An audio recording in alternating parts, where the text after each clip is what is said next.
And we're live. Welcome in, everybody, to another exciting episode of Blazing Banter with your host, Fire Steve, the podcast where we talk to some of your favorite creators about life, work, and just social media stuff in general. And on today's episode, I'd like to introduce Mr. Zach Moss. Hey, Steve, how's it going? Good, and you? Oh, doing well. One day at a time, like I always say. How about yourself? Same. Seems like I'm trying to keep a bunch of plates spinning, but you're running around and just like, okay, I'm gonna be busy with this, and then I'm gonna get this done, and trying to do all of the things all at the same time. But they say keeping busy is a good thing. Yeah, I feel the same. And now that I'm getting older, I'm like, maybe I should write all of these things down. Well, same. I've actually gotten into voice notes. I find like voice notes help me out because I just can't be bothered to write stuff down. Not that I can't be bothered. It's just because I've got that perfectionist streak. So it's, when I have a day planner, well, I don't want to write anything down because what if I got to write more stuff, or what if I got to change? So then it's just it's a combination of like sticky notes and just like little jot notes here and there. And I find voice notes work good because just at the moment, bring up your phone, hit record, and then you record your thought, and then you can write it down after the fact. Right. So like for work tasks, it's very easy because I usually have a notebook on me at work and I can jot things down. But when I'm just, everyday life, I don't really carry a notebook around with me. I have my device, and I also use the voice memo, or if I'm thinking of song lyrics, I'm like, oh, I better get that down before I forget. I'll just kick that on, or I'll, consult ChatGPT and say, hey, look, I've got these tasks. Please organize them by date and time so I don't forget. And then I'll just copy and paste that into a note. Yeah. Well, I think with technology now, we've come so far along with being able to utilize stuff like that. I haven't gotten into the ChatGPT thing yet. I know the AI has so much powerful tools and things that can make our life easier. I just haven't ventured there yet, but there's lots of people that seem to play around with it. Yeah. So in the social media realm, I'm like, all right, and here's my take on ChatGPT now that we're talking about it. So everyone's like, oh, I don't know if there's so much reliability in there. I'm like, no, talk to ChatGPT and enter everything into ChatGPT as if you were talking to a friend. Say, hey, I made a video about, like the other day, I was like, I made a current video where I'm basically commenting back in a stitch format to a funny video that I saw, and then I make a remark, and here's the topic. And then it'll give me a result, and I was like, all right, well, change this, make it less wordy, and also put the recommended hashtags with it. And then from there I can modify, but I can copy and paste that into the social media, and then I could test the hashtags to see, how many views they've had and things like that. And so I've been using that to my advantage to save time rather than just randomly thinking of new hashtags and things like that off the cuff. Has it proven results? Have you found anything that is hit? Has it been working? It's worked very, very, very well for me on Instagram. TikTok is iffy, and currently I'm kind of wanting to do some different things in terms of TikTok and cleaning my account of any kind of bots and things like that, which is going to take some time because there's a limit on how much you can clean in a day. But yeah, I mean, it's been pretty successful, but the success is also in the time savings of, not having to think of something, then go back and erase it and rewrite it. It's already done. I just copy and paste the text, format it the right way, put the spacing in there, and then test the hashtags out, and then it's fire and forget after that. Well, and that's the thing. Anything we can use to, save time, because as we kind of mentioned earlier, we've got so many things on the go, like myself, when I'm up on shift, I got my day job to take care of, and then also content creation. And I know a lot of people like to balk at it and say, oh, well, that's not a job, that's nothing, but it takes work. And it's stuff that you can make it fun, and it should be fun, because even look at us up here in Canada, like we don't have the creator fund. There's very limited ways where we can monetize, and none of them are typically based off of views or anything of that nature. So anybody who's doing it is just kind of doing it for the love of it. But, as time goes on, you see that there is potential, and it opens up more doors and avenues and opportunities. I agree with you, and I would challenge, and we could probably talk more in depth offline. But at the same time, like what our struggle really is not knowing the parameters of the app and what levels you have to get in order for you to reach certain monetization levels, so to Hmm. speak. So, like once you get monetized on Instagram, for instance, they'll give you these opportunity bonus opt-ins, and I don't know, it may not apply for your country or my country the same way. There may be different parameters for that, but just kind of give you kind of a broad stroke on the what has happened recently for me is I figured out how to remix other people's videos and maybe add a caption to it or a sticker to it, and then change up the hashtags or maybe even use the same exact hashtags that another creator's used. And I've had one recently go for it's over 14 million views right now, Oh and I've wow, made over $2,000 on that reel. that's amazing. And Congrats. I'm just like, wow. I look at my app every day. I'm like, wow, cannot believe this video is still going. And I don't say that to brag. I just didn't know that that was available to me. And so now that I've kind of went through the steps of trying trial and error and seeing what works and what doesn't work, I go back and I'll archive the ones that are not working, and then I'll post new stuff. Try not to oversaturate things, but I've actually been consistently making money over the last couple of months, not just on that one video, but on multiple videos. And I'm not even really trying that hard. And so, if you want to know more, we can talk about that another time. But I'm Abs- actually kind of shocked that I was able to make extra cash that can use for my family or whatever. well, and that's a big thing. I think, and it's just It's a sticky topic, and I feel that there's some people that, oh, you're just doing this for the money. It's like at the end of the day, what got us started was we were just pissing around, having fun, goofing around a little bit, and that's how mine started. Right, I same, downloaded yeah. the app. I downloaded TikTok. I've been on. Well, I hit my 3 year anniversary here at the beginning of July.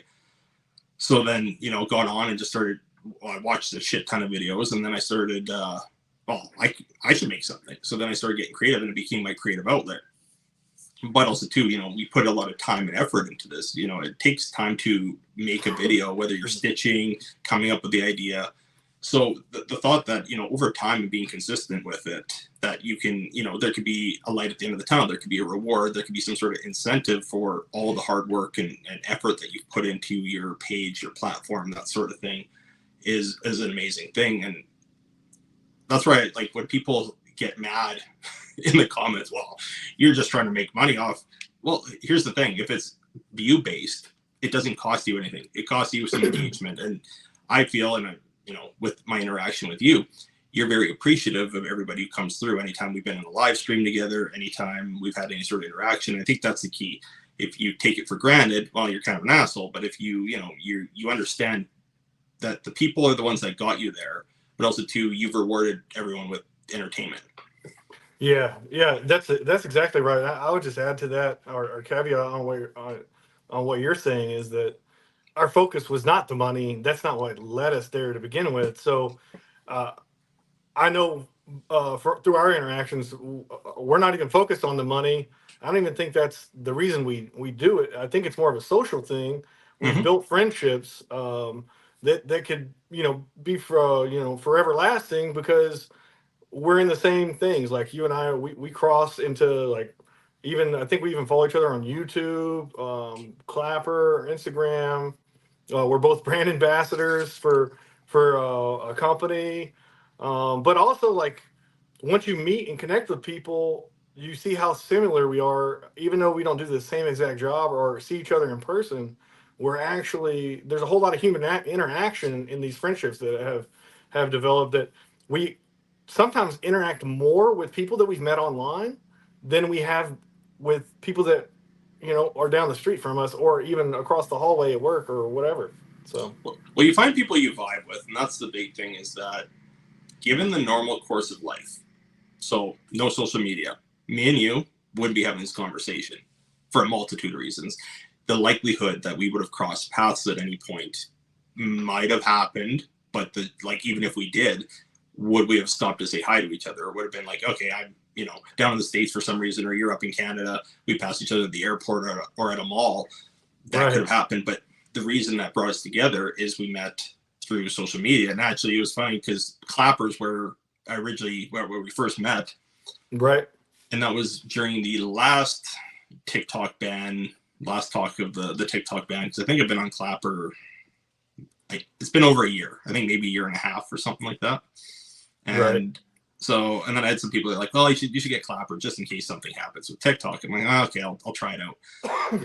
It's by no means my primary, but I got on there and started posting some content, met some really cool people on there, which luckily we were able to, find each other on other platforms, from Right. Clapper, then we found each other on TikTok, and then followed each other on Instagram, YouTube, and whatever socials. And I find when you find people you vibe with, it's like, hey, you're supporting me, I'm going to support you. And any platform you have, it's like, oh, I'll come grab you over there as well.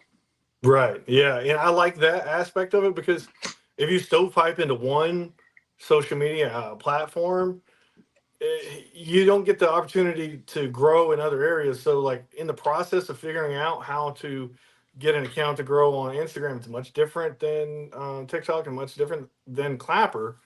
YouTube's another whole nother thing that I'm trying to figure out day by day, little by little. But yeah, certainly, I think the whole process of figuring it out gives us opportunity to have conversations. Oh yeah, how did you do that? And then we get into more in-depth conversations about the social media altogether, or the social media platform or app. Well, I think we that's don't, interesting though. How they don't have the same algorithm, they don't operate the same. There's not the same group of people, and certainly the outlook of the platform changes because of the ownership of the platform is sometimes more corporate based versus really driven by the people that are on there. and like you hit the nail on the head there. Every platform's different, and then people utilize different platforms differently. Like some people will post content to TikTok, and they have an Instagram, but it's their own personal Instagram. Like they've got pictures of their family, their kids, which they're not going to show their family with the TikToks that they make, but they've got a private Instagram that you get to know somebody, you interact with them a bit through different platforms. You go to follow them over there because it's at a link or whatever. Then you can you see a little bit more in depth of that person's life. You get more connected in that regard. So we use things differently, and people use things differently, and I found that as well. Like each of my pages I kind of have to manage in its own unique way. What I do on TikTok is kind of the catch-all. I kind of just make stuff and post it there. But I found Instagram, firefighting stuff, any firefighter content does way better over there than it does on YouTube. My oil field stuff does a lot better, but my oil field stuff over on Instagram doesn't do anything.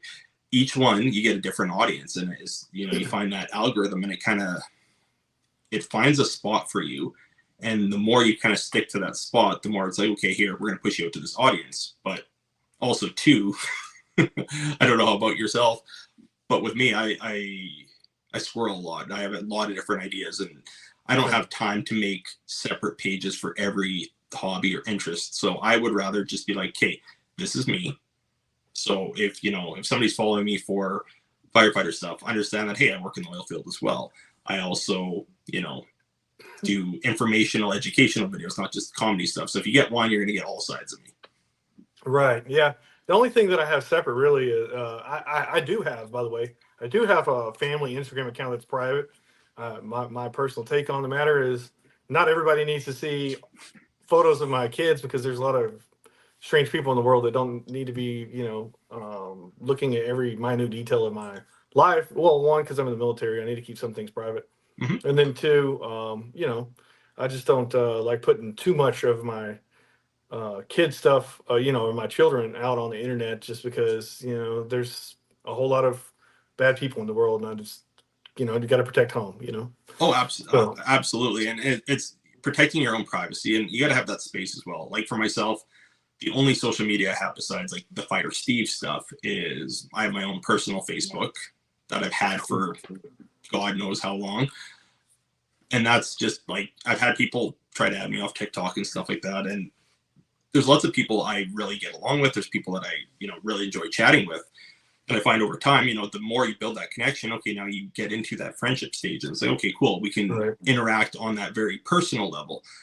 But for the most part, like there's a lot of people that are like, oh, I found your Facebook, and I don't put my last name out there typically, but I don't know the way the apps work, it just kind of connects stuff. Right. So it's a thing of, if you find me, that's cool, but I'm not going to add you back because I know you from the online, but I don't know you. But in a given time, if it's a person I interact with a lot, and I've met some really great friends from being on social media. But like you mentioned, you got to be able to keep home protected. You got to there's things in your personal life that the whole world doesn't have to see. And I find as creators, we put a lot of ourselves out there, and some people kind of get it in their head that, well, you put yourself online, you should just accept everything. This is your life. And it's like, no, we, like anybody else, doesn't matter if you're an actor, musician, or a content creator, we do the things and we put a lot of ourselves out there, but there's some things we got to keep close to our chest. Yeah, I agree with that. I think part of it is some of the people that are saying those, or they have that come across with that rhetoric about, oh, you should split it. Okay, all right, that's fine. I understand where you're coming from, but also hear me out. Um, how often do you watch my videos, and how often are you interacting? Because there's also this aspect that if you're not a content creator, you don't have that in common with me either, and therefore you're not in the kind of circle of friends, and we don't have any kind of commonalities there. You're a spectator, and I think a lot of social media is a spectator sport, and in terms of people are watching, they're laughing, they're enjoying the videos, we're providing the medium for them to entertain themselves.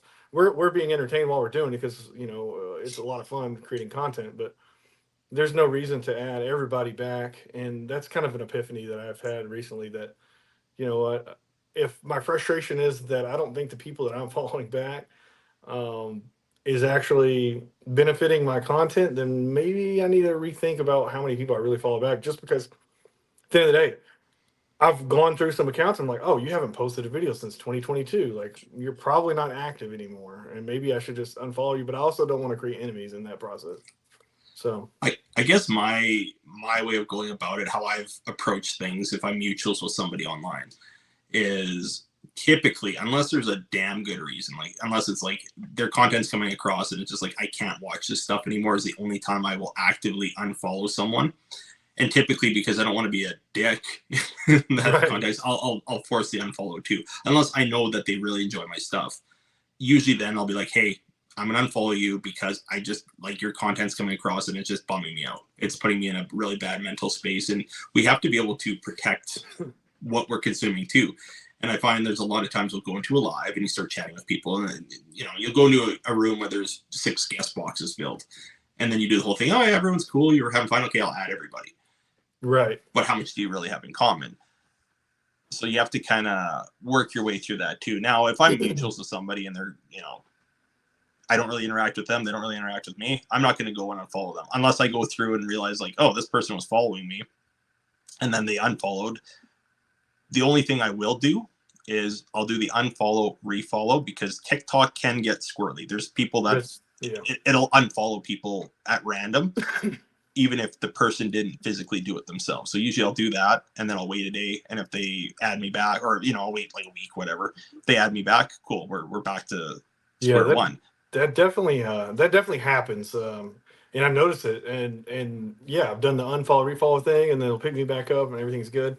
And going back to the box thing that you were just talking about, it's cool because you and I could be both in boxes and talk to people with like, hey, so and so is actually a volunteer firefighter, or so and so actually does this, and you're like, oh, okay, I see the connection now. That's probably why you are friends, because we have things in common too.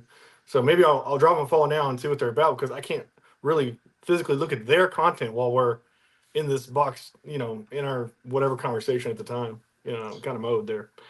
Well, that's the thing. And there's a lot of content to consume. And that also adds into the whole prospect of time. We were talking about saving time earlier when we first kind of opened up, and creating content itself, but also to scrolling through. And that's one thing I'm trying to curb a little bit, is the amount of time I spend just randomly scrolling, because two things happen. A, I'm just sitting there scrolling for the sake of doing it, as many people do. And that's why social media has become so popular, Right. because it's hitting those dopamine centers in your brain, because you're getting quick information, snap, snap, snap, snap. But also too, you kind of get into that sit pit and you're like, okay, I'm scrolling. what the hell am I doing? And man, an hour went by. Okay, I better get the things done that I need to do. And two, usually in the course of scrolling, I get more ideas. Oh, I should stitch this video. Oh, I should do a reaction to this. Oh, I should. And then I've got 500 favorited videos right now, because that's what I'll do. I'll favorite something, whether it's a sound, a video, if I intend to do something with it, because it's kind of like a bookmark. I'll come back to that later. But you do 20 things in a day, what's the likelihood you're going to come back and do all of it? Right. Now on that saving aspect of it, we're getting into that conversation. I've gone back through there and I've noticed, when people remove a video, then all of a sudden it's a blank space, Yeah. and you have to like go through. I have like 6,000 videos saved, because I think at a certain point, saving is just one more button to push to help the algorithm for your friends' videos, to help boost their videos. And I do that a lot, because one of my philosophies in life is, in order to have good friends, you got to be sometimes you got to be the best friend or the better friend first, or you got to make the first approach and being a good friend, and then you'll get it in return. And sometimes it's not always in return, but with that philosophy, that's saying this is what I'm going to do. It has no bearing on others. That's just being a good friend to people, even if you're not friends with them for very long. But if you're a good friend first and taking that first step, then it creates avenues to build good, long lasting relationships with people in general. Well, and it's supporting each other, and I think it's a huge thing. And as time goes on, we see, like, as our platforms grow and we have more followers, and some people get really fixated on that number. I've seen people get really like caught up with the amount of followers they have. I find, and I'm appreciative of every follower I have, and as you go through it, it's like, what the hell was I going with that? I lost my train of thought. The biggest thing with followers is that some people think, well, because you have X amount of followers, you must have your stuff all put together. And I know I've made videos on this before, but one thing I've always thought of, and a reason why I dive into the mental health stuff every once in a while, is I remember when I first came on TikTok, I had 100 followers, and I'm looking at people that had 15,000. I'm like, holy crap, like they're doing really good. Like they're doing amazing things. Not to mention you see somebody with 100,000, a million, you're like, right. Like what, this person has their shit together. Well, guess what? I've got 44 and change now, and I still don't have my shit together. I was still like, if you look at my room here right now, I've still got stuff everywhere. So it's like, okay, trying to, Yeah. Do my job, eat supper, and it's like, okay, I want to get this podcast done, and that's another one of those plates, one of those tasks I brought on, and I'm like, okay, let's launch a podcast. And Right. so Yeah, I feel that completely. At a certain point, you're like, okay, all right. It's kind of a goal based thing. It's like, oh, well, maybe I can get to 20K, or maybe I can get to 10K, or whatever. I kind of, after a while, I've grown, and I'm like, well, maybe I can get to 100K. That's been my goal, and I'll get discouraged. But like, you gotta take a step back and understand that the platform is not operating the same as it was like in 2020 as it is now. And a lot of people that have larger accounts, sometimes they got lucky and they posted a really good video and it went super viral, and they gained their entire following based on that one video instead of over time on all of their content. Just so it's some people get lucky and some people don't. But at the end of the day, I don't think that number like gives you any more of I guess you can say reputability than somebody that just got on the app. Because I have my algorithm set, and the way it works is every new music person that comes on to TikTok actually crosses my FYP most of the time. And nice. so I'll interact with some that I like. I'm like, oh, they look pretty cool. And I'll interact with their content. But then if they don't follow back or seem to want to be friends, then I leave it alone after, a little bit of time of, making an attempt. With some of the people that have came across my FYP, who had very few followers when they first got on the app, started putting out a whole bunch of music, and now they have millions of followers, and they're still friends with me because I helped them out in the beginning, and we built a friendship. Well, and that's the thing. People remember Yeah. that stuff. People remember where you built them up. And, I've seen great creators. Like, I'm going to think of Jason Reese. He's a creator of Saskatchewan, older gentleman. Okay. Not Not an familiar, old but guy. yeah. Yeah, you probably don't know him. But I remember when I first came across some of his videos on TikTok, and I'll find some of his stuff and I'll send it to you. But he hilarious. Like, came up with some hilarious stuff. But he just, like, his platform didn't grow. I think he's still under 10K on TikTok. But where he found his niche was Facebook. Facebook, he was like, he really hit it big on Facebook, I think, because I found Facebook was a hard one to grow on, and Jason did really good over there. But one of those, diamonds in the rough, one of those creators that you would look at their follower number, you're like, okay, well, yeah, they're mediocre. He came up with some funny videos. I think the one, it had something to do with a leaf blower. And I think the leaf blower was going, and then like clothes were blowing off or something like Oh, that, I've and it got to ended see up in his that. underwear. Yeah. So he came, and I'd seen a bunch of his Pretty videos, funny. and eventually I was following him, and at that point, I think I had a lot more followers than he did at that point in time. Right. And then eventually, I don't know if I commented on something, but he ended up following me back, and then he started popping into lives, and now same thing as me and you, we interact on all the different platforms that he's on. Right. But I've got to see that content, and I'll give him a follow if he wants to be friends. But yeah, I think that's part of the whole uniqueness about it is I personally don't have Facebook. I had Facebook before it was ever released to the public when I was in college, and then over time I was just like, you know what, the political aspects of things and how the algorithm particularly works. I think it's very divisive in my opinion, and I don't want to get mhm. into political discussion. But I will say that it was a big turnoff for me. And also the whole thing is like I was going through a lot of family changes, a marriage and kids, and it was just it kind of got in the way, you know.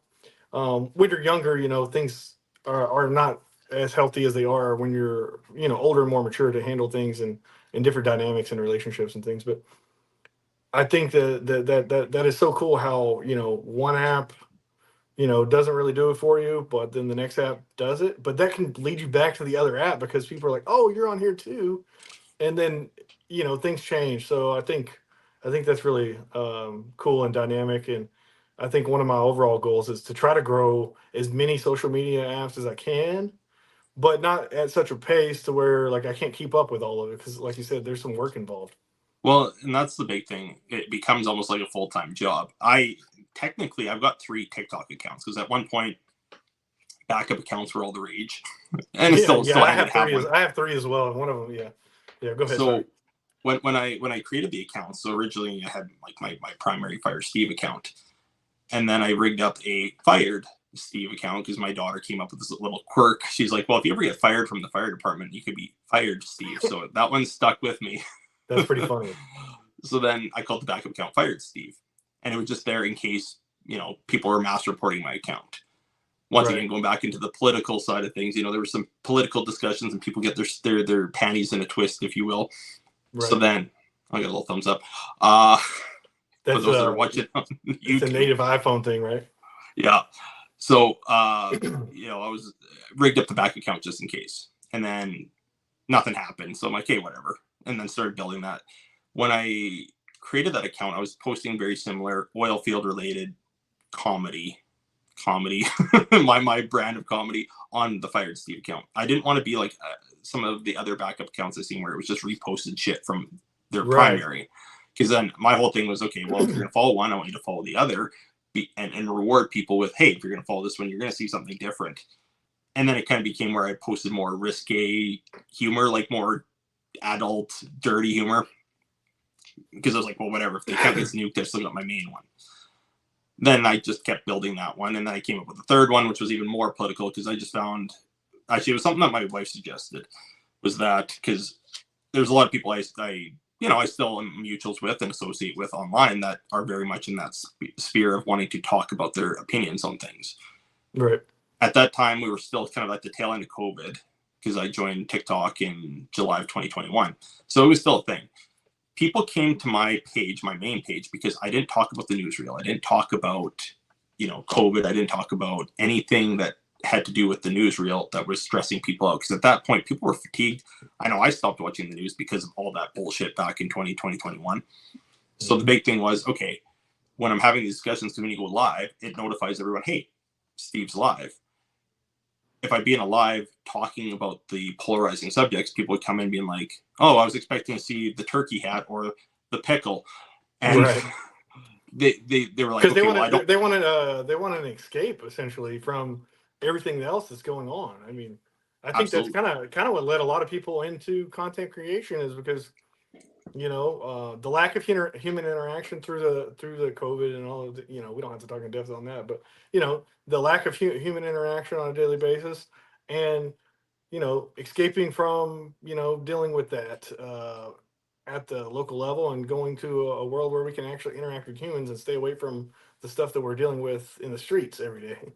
Well, it's the same thing when we go for the people that have TV, but even too when we're streaming things, you pick the channel, you pick the thing you want to watch. If you want to watch something that's going to inform you but maybe stress you out, you can do that. But if you just want to watch mindless entertainment, you should be able to choose that. And that's the interesting thing about creating content, just being an individual but also a creator online, is that you kind of put your brand out there saying, okay, this is who I am. But there are many facets to us. We are opinionated, we are real people. And as I mentioned before we went live here, that was a big reason for me doing the podcast, because we see creators and we get to know them for one thing, whether it's a tagline, whether it's a certain type of content, whether they've got a gimmick, or maybe it was a video they went viral for. Then people fail to realize that, oh, there's more to this person than just that one video or the content they create. We're regular human beings trying to figure it out as we go along. And that was the big reason, that drove me to do, well, multiple reasons why I wanted to do a podcast, but the big reason, the thing that I wanted to do that would separate me from other people is that, yeah, let's talk to people and find out what they enjoy doing. If it's somebody who mainly talks politics, come on the platform, come on here, and you don't have to talk about it. You can talk about whatever, what you like doing on the weekends, what's your hobbies, what's your passions, that sort of thing. Right.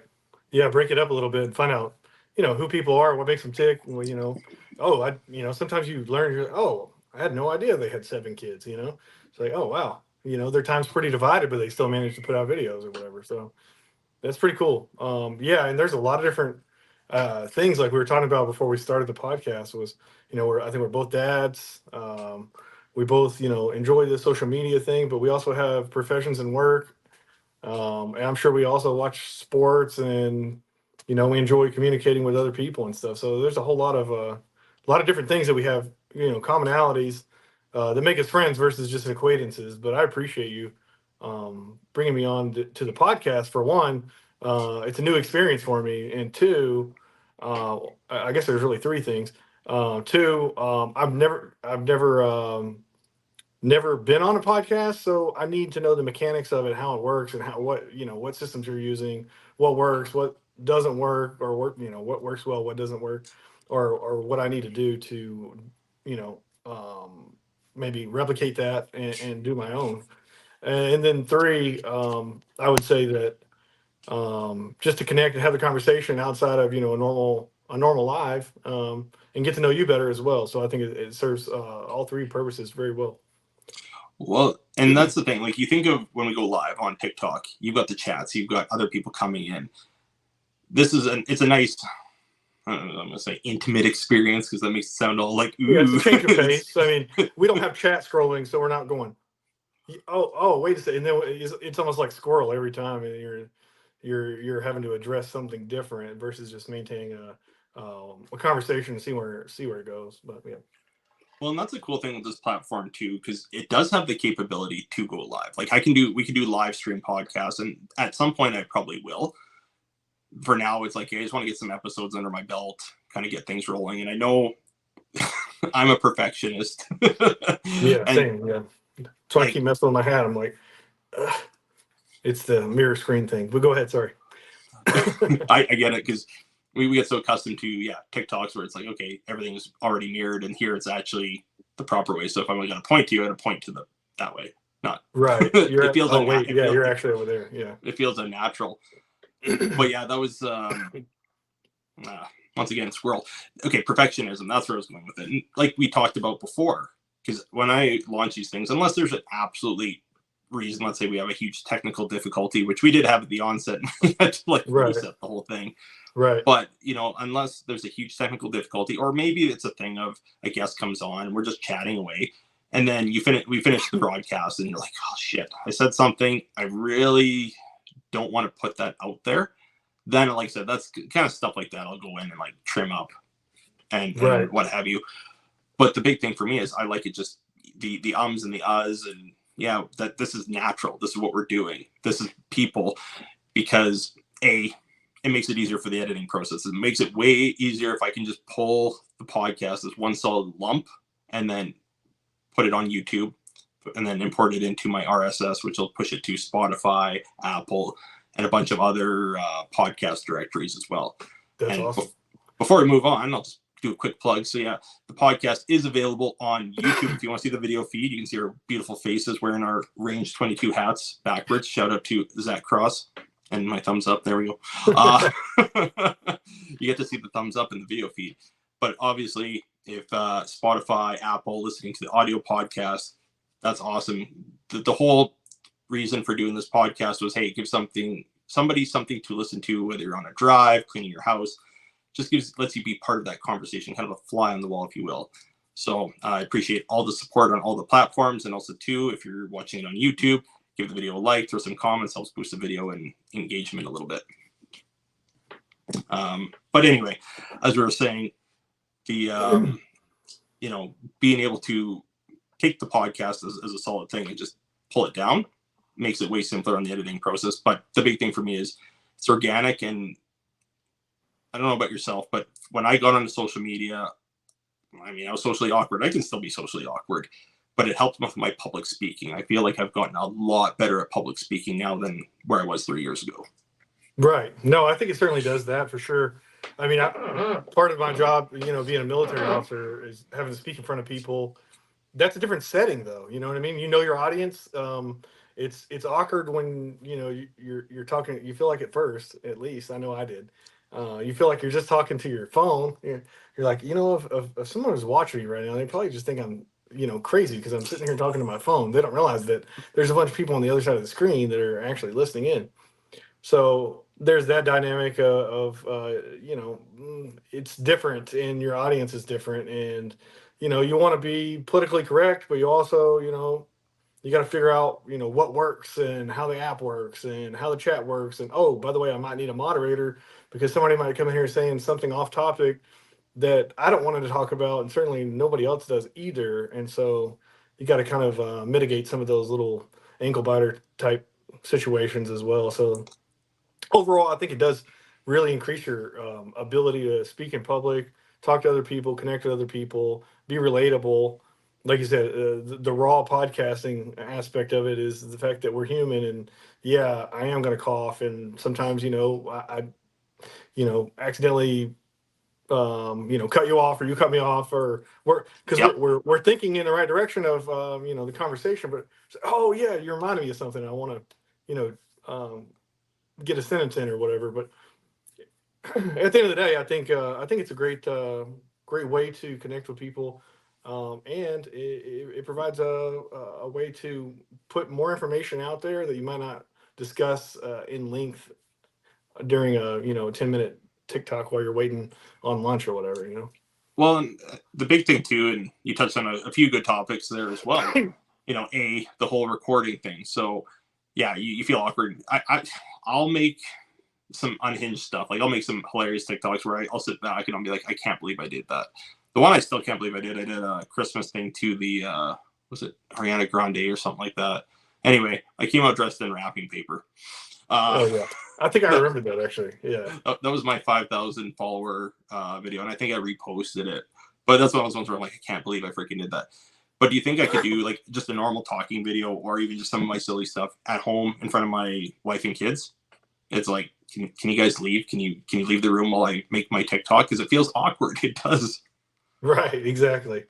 Yeah, it certainly does. Or if you're in public, like I make videos like at Home Depot or different locations. Just some random thoughts like, oh, maybe I should make this in Walmart or the grocery store or whatever. And then people are seeing you in there and like set up your phone. And they're like, what is that guy doing? And then you're like, whatever. They'll get over it. And then you make a funny video out of it, and it's cool because that public aspect of making a funny video just I guess it makes it relatable because everybody goes to those stores anyways. It's Yep. like, I can't believe he did that in there, and and then they'll either laugh and comment, or maybe they might share it to someone else and get some more views. So it's kind of Or funny. or or you get the interaction where somebody's like, I saw you making that. I seen you at Walmart.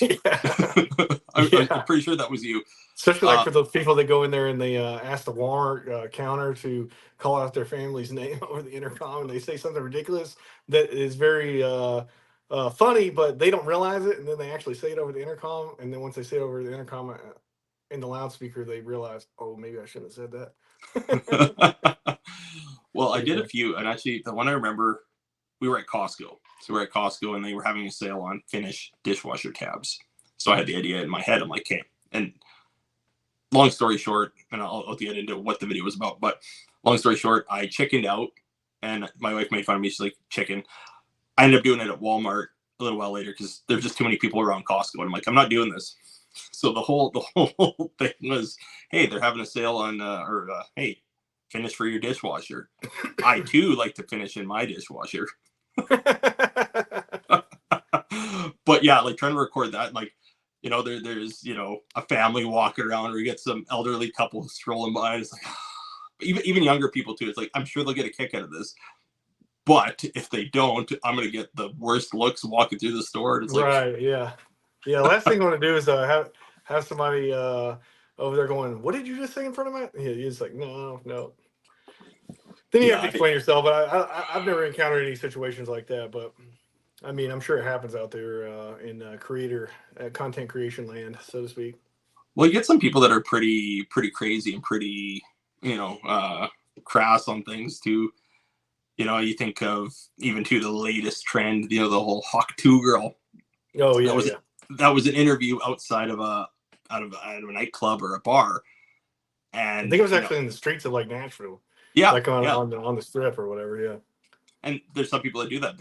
They'll thrive in public. I see people making dancing videos, you know, and they're in the middle of a crowded area, and it's like, frick me. I actually had somebody ask me one time when they're like, "Oh, you should do that dance inside Walmart." I'm like, "Oh, I didn't end up doing it." Back like by the bicycles because no one's buying bicycles these days. I won't balk at that. I'll totally admit that. Yeah, I chickened out on that one, but I feel. There's one content creator, and I can't even remember her username because I think it changes and stuff like that. But she just calmly is like, "Hey, can you hold my phone while I make a TikTok?" And then she does some crazy dance, yelling out loud or something. Oh my gosh, everyone's rolling. Like they're always viral, and it's super hilarious. But you're like, oh man, I don't think I can do it like that. That's maybe not my style because I'll just bring so much attention to myself. It may be kind of embarrassing, you know, or embarrass my kids or something. To be like, oh my god, I can't believe you did that, Dad. So yeah, I feel like I kind of live for that though, like embarrassing my kids. I feel like that my kids are still like they're. I actually the last episode of the podcast I actually did with my oldest daughter. She's getting, you know, she's 12 going on 13. So we're like, okay, well. Oh, gotcha. Yeah. My oldest is the same age. She's 13. Yeah. So with my oldest, and she played. I don't know if you've seen any of the mini Fire Steve videos that my wife posted. Maybe some. I'd have to go back and look. Okay. So she, like, for the last year and a half, 2 years, she's been dressing up as me. She's wearing these little coveralls with the heart. Yeah. So, but it's funny because she does such an awesome job. She'll do her little makeup and she plays it up. And there's many people because she looks like the female version of me, just the pretty version of myself. Like the vest on and the sunglasses on. Yeah, exactly. Yeah, or and safety glasses. Yeah, and everybody's like, "Oh, like your son's so talented." It's like, oh, it's like, well, she thanks you for that because she doesn't take it as an insult. Right. Because some people would think, okay, you know, she's in character as Mini Fire Steve. Yeah. She takes it as a compliment to her acting ability and her makeup ability. That hey, you all think that I'm a little dude, not a little girl. But you know, me and my wife talked about it, and she was like, hey, as she's getting older, and I want to say she even like drew a mustache on one of them, right? She does the soul patch. Yeah. She does the soul patch. So and she loves making videos, and that's like we did a podcast last week because she bought these spicy jelly beans, the Bean Boozled thing. Oh yeah. So it was a different format, like because obviously not the ones that it tastes super gross or whatever, right? No, but the one was freaking spicy. Like the last one we got, because we went through the whole thing thinking we ate the ghost pepper one, but I think we ate the ghost pepper one last because we were like, oh, we went through all 5 stages. They were hot, and then we like, what's this red one? Oh, maybe it's cherry. I don't think so, but let's try it out. And then we ate it, and we Oh just man. sit there. Yeah, we were regretting Yeah, I our can life imagine decisions. that reminds me of the one chip challenge videos that went around, and they were super viral for a long time. And I was actually at a TikTok meetup here in San Antonio, and someone tried that, and they ended up having to like go to the hospital because it was that bad. Like those challenges could be dangerous for some people. So Well, and yeah. you gotta be careful. The one challenge I did, so I didn't do the one chip challenge, but I did the little nitro gummy. I don't That remember that. thing. Is that the giant gummy bear?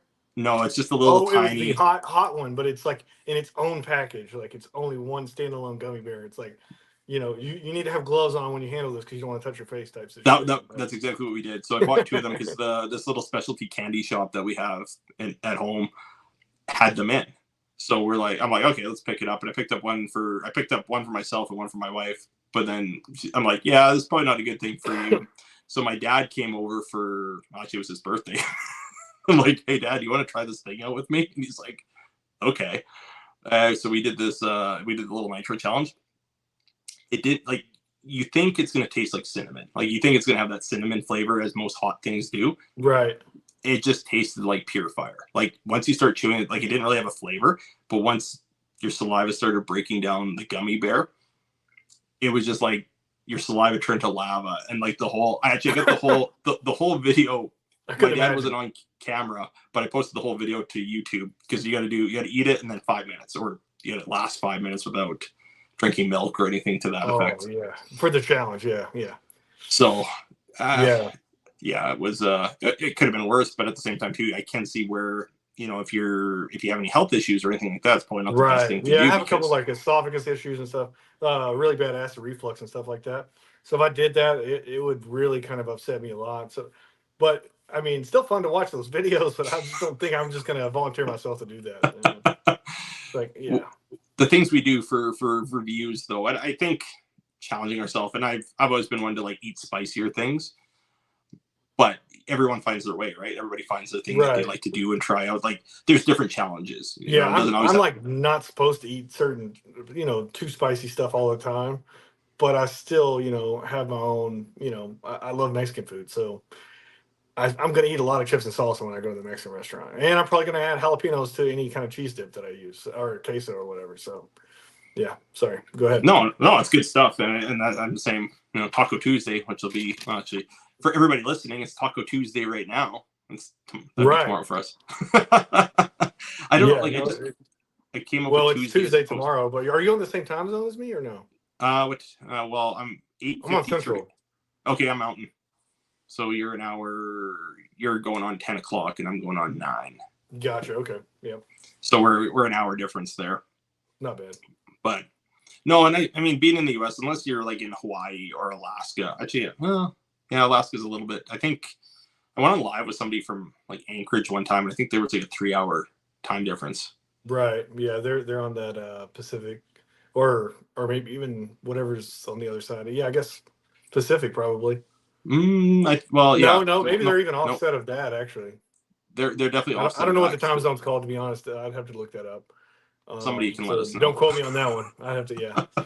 But yeah, I mean, if you compare East Coast to West Coast, you're like East Coast, it's 5 o'clock, and then okay, Central's 4 o'clock, and then Mountain Time's 3 o'clock, and then I guess you can say what is it, Western Time Zone or Pacific Well, yeah, because you'll have, Pacific well, Standard? Yeah, it's yeah, you like have so. lit.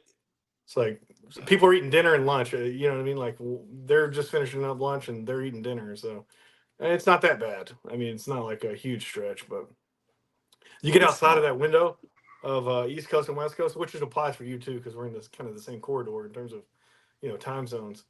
Then you're like, all right, now we really got to plan things out a little bit more in detail because you're not going to be in the same off work hours that I am in. Yeah. Well, and that's the thing as well, and that's where, like, for now it's been good. Actually, everybody who's been on the podcast so far has been on the same time zone.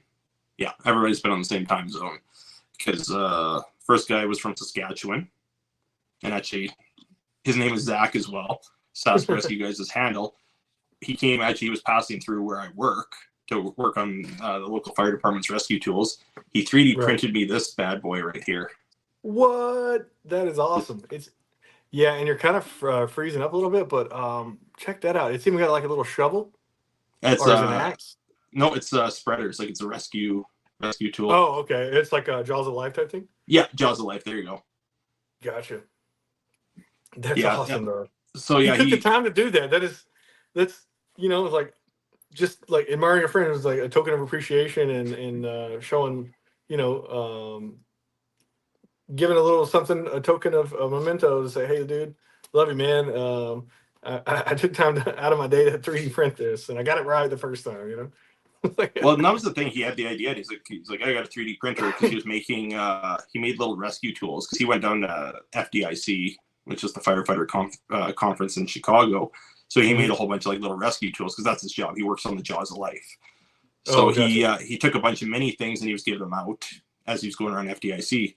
And he's It's like, almost like hey, a I'm gonna. business card, but yeah, they have something they can put on their desk. It's kind of it's a marketing tool basically. Like, hey, remember who we are? We're the guys that created the equipment that you use. Exactly. So he 3D printed me that. And actually, I'll show you. Because then I have another idea which came up, and that's where I love the collaboration aspect of being on social media and just interacting with people. Is that so? Everybody knows my pickle. Yeah. So you gotta make sure I'm turning it the right way. So he made a fire helmet for the pickle. Oh, he 3D printed it. Oh, that's awesome. 3D printed, so he's got a helmet. The other thing which I wanted was he's got a hard hat too, which I'll get all painted up. Because the whole idea, this happened a year ago. Somebody came into my live and they were talking about you should do like pickle safety. The whole don't put your hands where you wouldn't put your pickle. Right. That's funny, so I want to do a whole safety series like where it'll be the pickle with the hard hat, and then like let's say it's rotating equipment. So there's something that's spinning really fast where you shouldn't put your hand inside there. So it'll be like, yeah, you shouldn't put your pickle in there, and I'll like pretend to throw this pickle, but then I'll find like an actual like jar of pickles, and I'll just chuck a pickle into it, and it'll just get absolutely decimated by whatever the thing is. Right. And I think so. Somebody came into one of my lives. It was in the chat.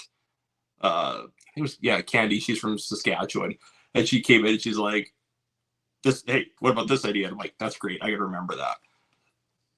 So yeah, I love. There's an actual safety lesson there, but at the same time, your delivery method and getting to that lesson is entertaining, so it keeps the attention there, and it's not like a briefing or a safety briefing, or like a what do you call that? Like a I can't remember the what do you call that? Like Sorry, there's a canned briefing. You know what I mean? Like actual like safety reel on. Hey, this is John. Today we're going to talk about. It kind of brings a human aspect to it being relatable and providing a kind of some comedy relief there, but also there's actual lesson learned as well. So, well, I don't know think if I said that educating correctly, but I was trying to get there.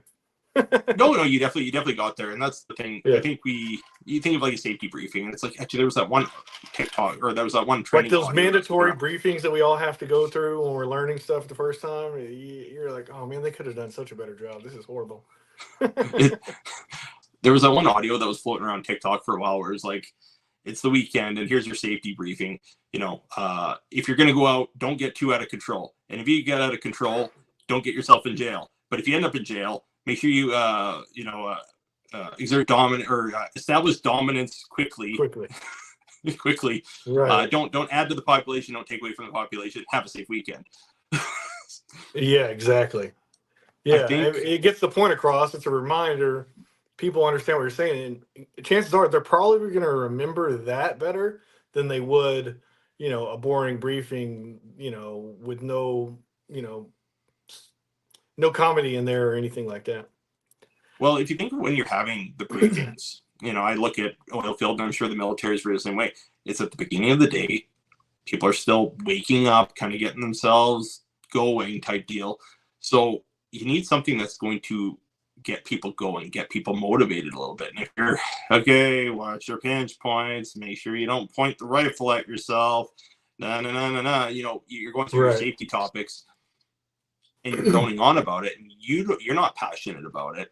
You either have to show that you're passionate about the thing you're talking about, or you have to make it entertaining, because that's how you get people to buy into whatever it is that you're talking about. And I think with the platform I've made, I love educating through humor, and that's where my content will go back and forth from educational to humor, because humor is what brought me on here in the first place, because it was a mental health break for me when I first came online. Right. Um, and I know you're big time into the comedic reels and TikToks and stuff yourself, because a lot of Yeah. stuff I see, like when I first met you, I'm like, oh, okay, he's a musician. But I've seen so much more to you, because you not only do the comedic stuff, but you've got other, and what did I call it? I'm like, your cornucopia of talents.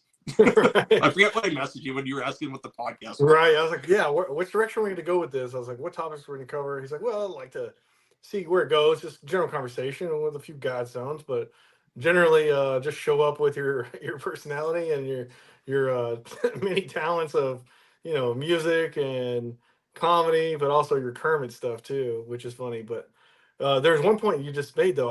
I actually have learned some things from your videos that I was able to take back and talk to my dad about that I did not even know. And it was that one video about the lighting, like safety lights on the road. Like, what do they mean? And like the Yeah. green light.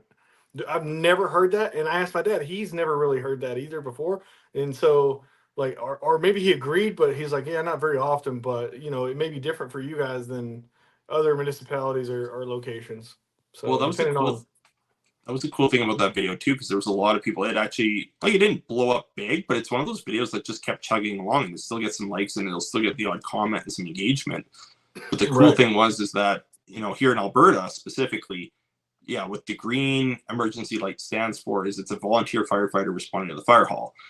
Now, our municipality did away with them, because at one point we had some members that, with that green light, it's a courtesy light. It gives you no powers, you can't speed, you can't break any rules of the road whatsoever. It's meant to indicate to other drivers that, hey, I'm going to the fire hall. If you could, Yeah. pull off to the side when it's safe to do so. But some people were flying faster than they should have, and some people that were blowing stop signs. And I think we had one that actually went a little quickly through a school zone. And after that point, it was like, no, like, you guys are ruining the reason why they're there. And even without them now, I find that my response time to the hall is not terrible, because the way we're set up, we're at home. I get a notification either through my fire radio, or I got an app on the phone. It'll be like, hey, fire dispatch, head outside, hop my truck, drive to the hall. It's about a 2-3 minute drive from my house if the highways are clear. Right. And But so what you're saying, like basically people are using that light as is if when a police officer's running code, like, hey, look, they have to go to a major wreck and they'll turn on the lights and sirens and, tone up, there'll be different tones and stuff to alert, oncoming traffic or whatever to get out of the way so they can move through to get there faster because, it's a crucial time factor when someone's seriously injured in their survivability. And they were kind of using it as if they had the same authority, exactly, which exactly. yeah, and you're blowing through a school zone. There's a safety aspect to that, but then it's like, all right, dude, you didn't get the memo, did you? We got to go back and retrain on this light thing. Well, and that was the big thing, is that if you're going to cause a wreck on your way to respond to an emergency, like, you're not helping anybody. Same thing with rolling in a fire truck. There's some people Right. that think they're going to go mock chickens. Like, drive to the conditions of that apparatus. You got weights involved. You don't want to be making, a sharp turn going, 80 kilometers an hour. I'll keep Right. it simple: 100 kilometers an hour or 60 miles an hour.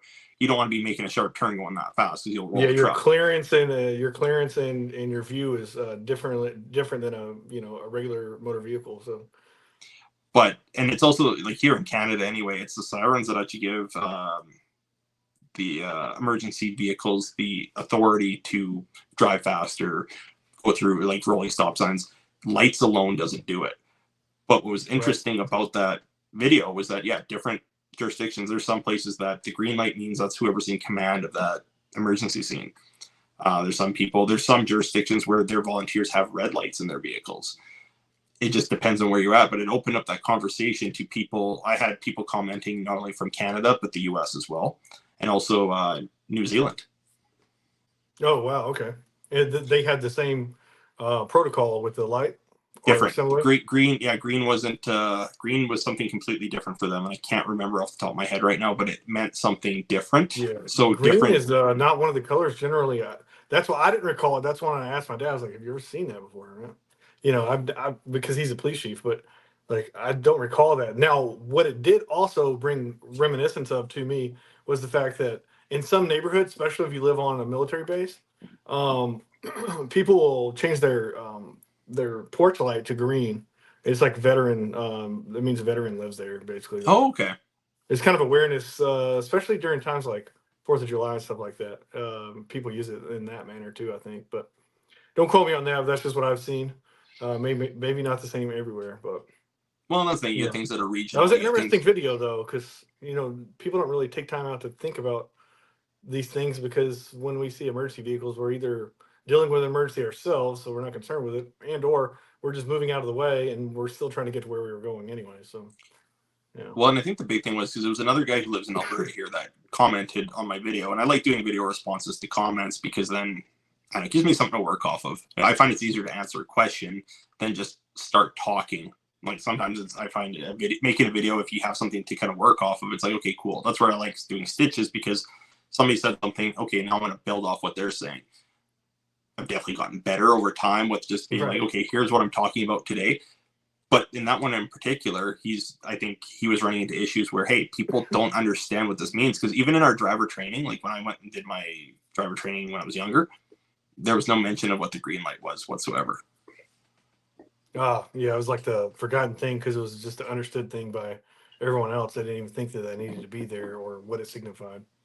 Unless somebody asked the question from the back of the room, and you always hear the, oh, there's no stupid questions. The only questions that are stupid are the ones that are not asked. So sometimes it takes somebody to start that conversation, and that's what I've always found out in the Army is never underestimate anyone, because you can be in a huge briefing with high-ranking general officers and senior officers, and the private in the back of the room may have a question, and if he asks that question, it could change everything, and it could actually benefit and save lives just by having the freedom when the time is right to ask the question maybe no one thought about, and that has happened before. I mean, I can't think of any specific examples, but don't ever underestimate. Rank has nothing to do with intelligence. It's more about time and experience. So Well, and good leadership will take that into consideration, and they will field that question and be like, hey, this is what we've done to analyze the risk. Because, like you said, you got somebody who's green, brand new to that career or to the situation. They're getting briefed on, hey, we're going to go and do this. And it's like, this seems risky as hell. Like, I don't feel safe doing this. So maybe it's a thing where leadership needs to explain a little bit better. Hey, here's the controls we put in place. Here's why it's going to work, and this is why, it's not as risky as you think it does. But we understand where you're coming from. Or right, it gives that leadership the time to think, well, did we consider every aspect? Because like anything else, we get any job, you get complacent, even at the upper end, where hey, this has worked 1,000 times before. We're going to do the exact same thing again. And somebody asked that question of like, well, but is it? Maybe you just got lucky thousands of times and this one thing didn't bite you in the ass. And, yep, if you take that time to consider it. But I think a big thing is that we tend to try to run with the pack for the most part. We don't want to look foolish in front of people. So that's why we typically don't want to ask a question. And that's where I feel like going online has been beneficial to us. Has been I'll go out and I'll come up and ask them silly stuff now because it's like I feel more confident in being able to voice, well, basically voice my voice, I guess. right. Yeah, you have a you have respect amongst your peers. You have respect from the seniors, so they know you're not asking a question just to be funny or anything. You're asking a serious question, and you have their respect. So they're all going to turn and listen, because when you have something to say, they're going to listen. So it, that's a good thing. I was going to say though, the thing is the complacency thing that you're talking about is that's a real thing, and it gets a lot of people in some serious situations. And having somebody that is new to the organization that has never done that before, sometimes they ask, you know, rather bold questions that maybe nobody has thought of, and it's really cool to see someone come in with fresh set of eyes that kind of helps develop a better way. I guess you can say, for the back, lack of a better way of explaining it, they have a very green perspective, outside perspective. They've never done it before, and they're asking a very genuine question that leads to some very swift action that changes the whole scheme of maneuver for safety, and it saves lives. So I think I think there's something there that is very powerful. Well, and you look at Yeah. the careers that we're in. You know, you look at yourself in the military and myself, like with the fire department stuff. Is that these can be very volatile, dangerous situations where you have to be on your A game.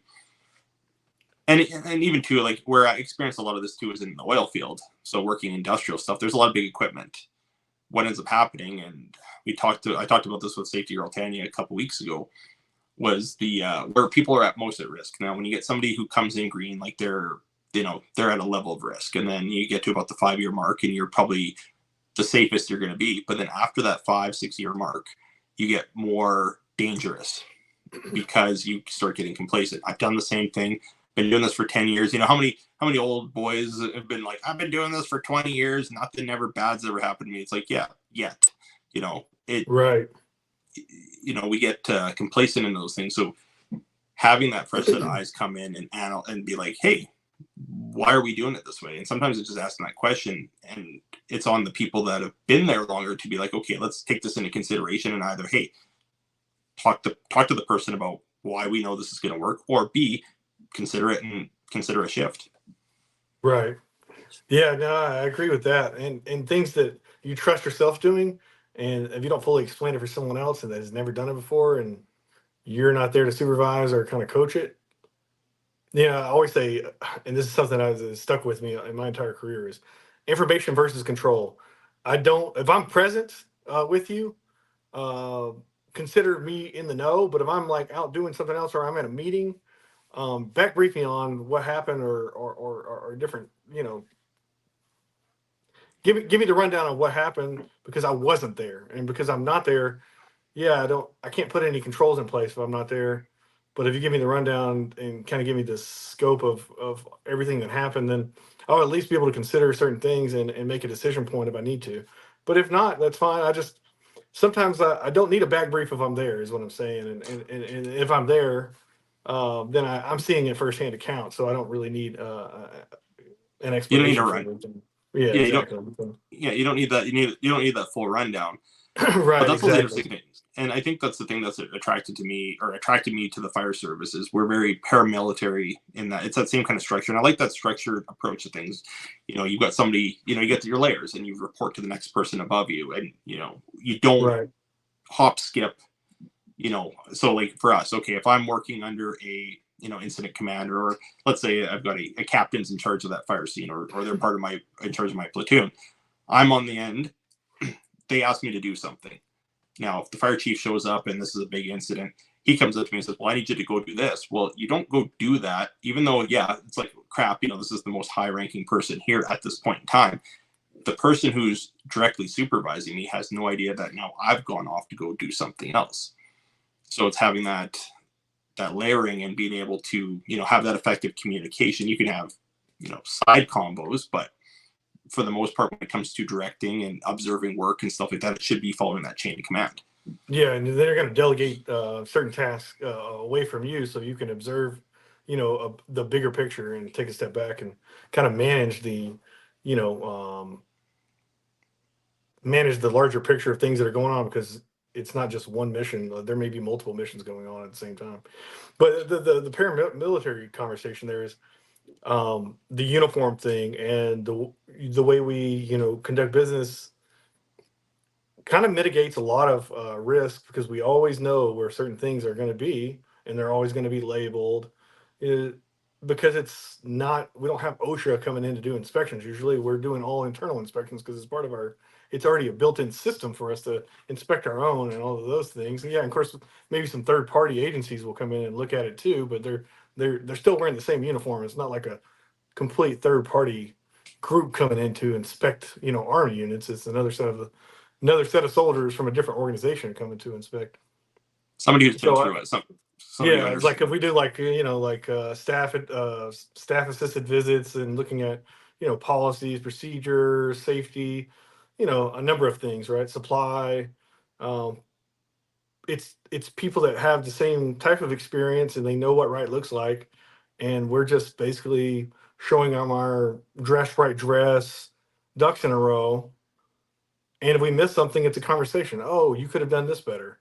It's just kind of tightening the shot group on whatever the inspection is, um, you Well, know, it's somebody about at who's that point. I guess you can say the subject, because it could be just on maintenance layouts for vehicles and making sure that we have all of our equipment. Because when you leave and drive military vehicles, there's got to be certain equipment present on the vehicle, like a fire extinguisher or mhm, things like that. So same as a fire truck. We got to have, right, it's a commercial vehicle, and we got to do our post trips when we come back. It's a little bit different. You don't have to do a pre trip like you would with any other commercial vehicle, right, uh, because we're an emergency response unit. But the caveat to that is we have to do that post trip. Hey, is the tires all good? Is there any damage? Is the fuel topped up? All that stuff we have to go through. right, And but it is good that, like you said, you have people coming in that have been that they're part of that same structure. People that are understanding of the job that you're doing. They kind of know what to look for. Whereas if you have OSHA, or in our case up here OH&S coming in, sometimes people have been done that job. And I mean, there's so many different industrial streams, or they're not just going to one job site. They're not just going to an oil site. They're going to go to a construction site. They're going to go to an excavation site. They're going to go to all these different places. Now, if you luck out, you get somebody who understands the job you're doing, and they can say, okay, well, here's what you're doing, here's where you're cutting the corner, and here's where you got to smarten up. Or, yeah, everything looks good. Whereas you get somebody who doesn't know, when you're unfamiliar with a job, everything looks dangerous, especially when you've got big equipment or loud equipment or anything like that. From an outside observer, it's like this is dangerous. right. Yeah. It's Like, interesting though, but yeah, that whole organizational structure, I think it's super beneficial to streamlining processes. I mean, everybody knows, like, I mean, I'm not a fireman, but I can imagine, like, if you're not on call or you're in the station on call waiting for something to happen, that you know where your shoes are, you know where your truck is, it's already been fueled up. There's all of these things that basically, like, when I was a platoon leader in Afghanistan, and I had like a checklist of all the items that, like our load plan, our vehicles are refueled, our radio batteries, any kind of batteries, sensitive items, they're all accounted for, they're in a certain place. So every time we know when we're getting ready to move out, we go to this one location to get all the extra stuff that we need, and then mount the vehicles, mount the weapons, um, test our radios out, get everything ready to go. So it's a system of systems, basically. well, and it's uniform. Like you said, you have everything has a place and everything's in its place.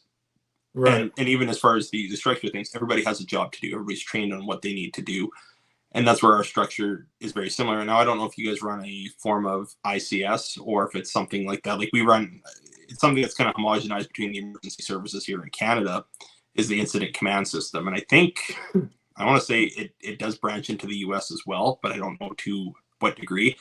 But there's certain tenets of it, and one that I really like is span of control, which I basically think just I states. think where we diverge on that is the military operates under their certain terminology and acronyms, and the civilian sector does some of the same things, but they call it something different. Or if you're in emergency management or versus like fire department or police, or they have their own flavor of it. It's just learning the other terminology for the other organization. So it may maybe not the best example, but by design, like army officers, like we're generalists. Um, we're kind of like jack of all trades, master of none type people. So we know a little bit about a lot of things, but we're not specifically designed to, you know, do one task. You know what I You're mean? not Like, so specialized. it's You're like not yeah, specialized we're in not one. specialized.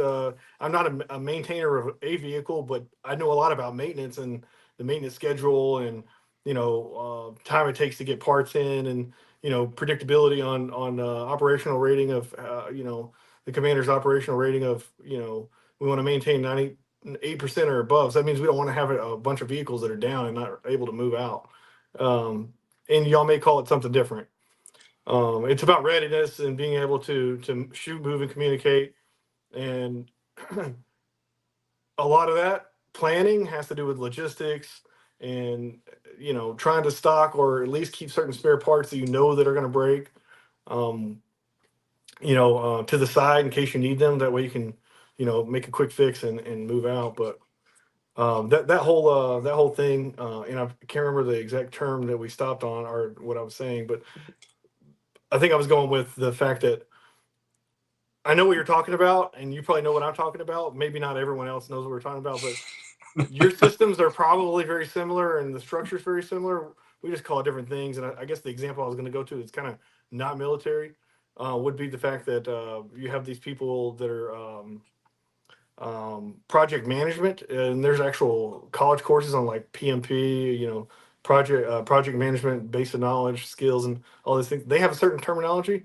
Army officers do some of the similar, very same things, manage different types of projects, but the fact that their terminology doesn't line up is just a matter of the fact that this organization is not classically trained at the college level to do that specific task. Well, and I think too, where it ends up happening there as well is, And I hate talking with my hands, but I'm trying to maintain my line of thought. So I get that. yeah, I'm part Italian, so I'm always waving my hands. I know I get made fun of that in my videos. Actually, my kids make fun of me for the amount I do that, and then you start picking up on the mannerisms that you're doing as I'm doing it now. Where I was going to go with that is that I think the bigger the organization gets to, they want to have their own flavor on things, and I've seen that. I guess my example that I kind of default back to is some of the larger oil and gas companies, like some of the global ones, like your BPs or your Exxons. They'll call something that the rest of the industry will use under a completely different name. They'll say like maybe it's we'll call it a hazard assessment for a pre-job hazard assessment. And they'll call it hazard observation checklist or something like that. They'll come up with their own flavor because they want to set themselves apart. And I feel like the U.S. military is such a huge organization. They're going to come up and be like, no, we're doing our thing.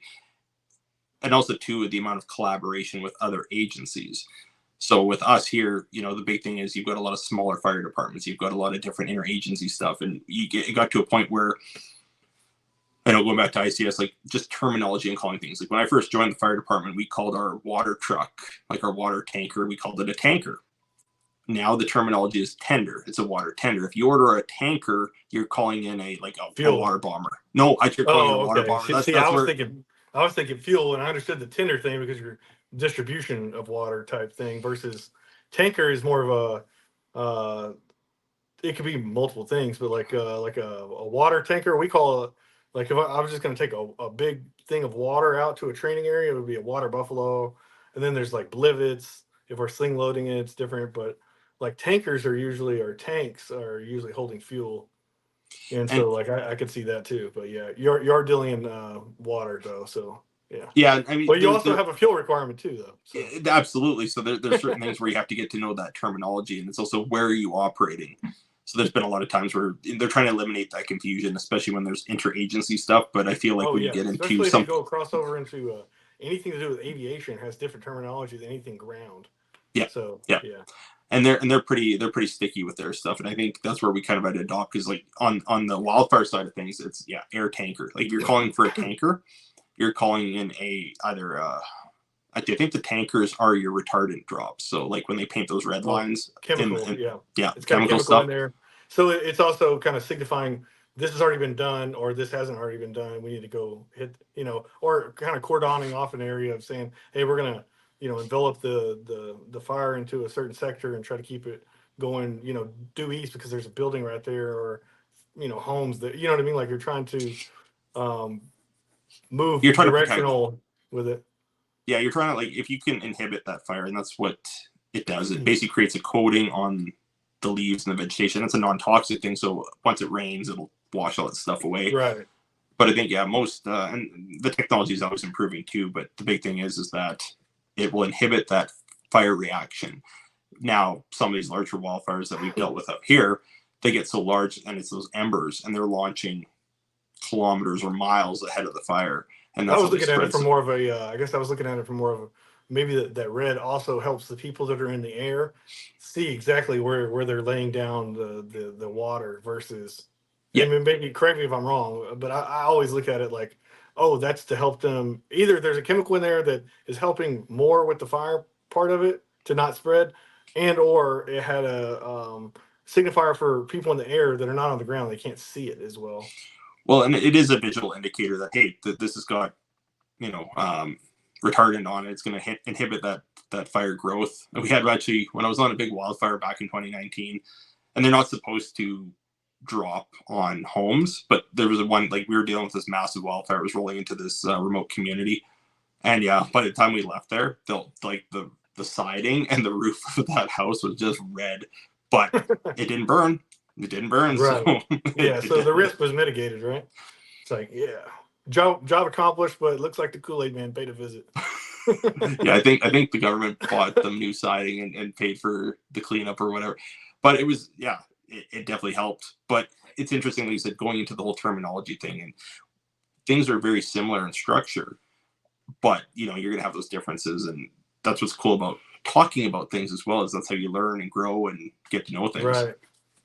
Yeah, and we're introduced to that whole process at a early age. You take your kids down to the firehouse, or you have somebody in your family that is a fireman or a police officer or in the army, or and then you're like, oh wait, I thought the military was the military. No, you have different flavors of military, and you got the Air Force, and you got the Army, you got Marines, and then you also have like Department of Homeland Security organizations, more like the Coast Guard, and you learn what they do and what they're specifically designed for, and you start understanding the separation of, oh, I got it. All right, so they're they're military, but this organization, deals with boats and ships and ports, and this organization is going to go on the ground once the Marines go in and open up a port of debarkation for us to move in tanks and everything. So it's it's a whole learning process, and I think it starts at a very young age. But then once we're involved in it, we're like, oh wow, it's more vast than we even thought before.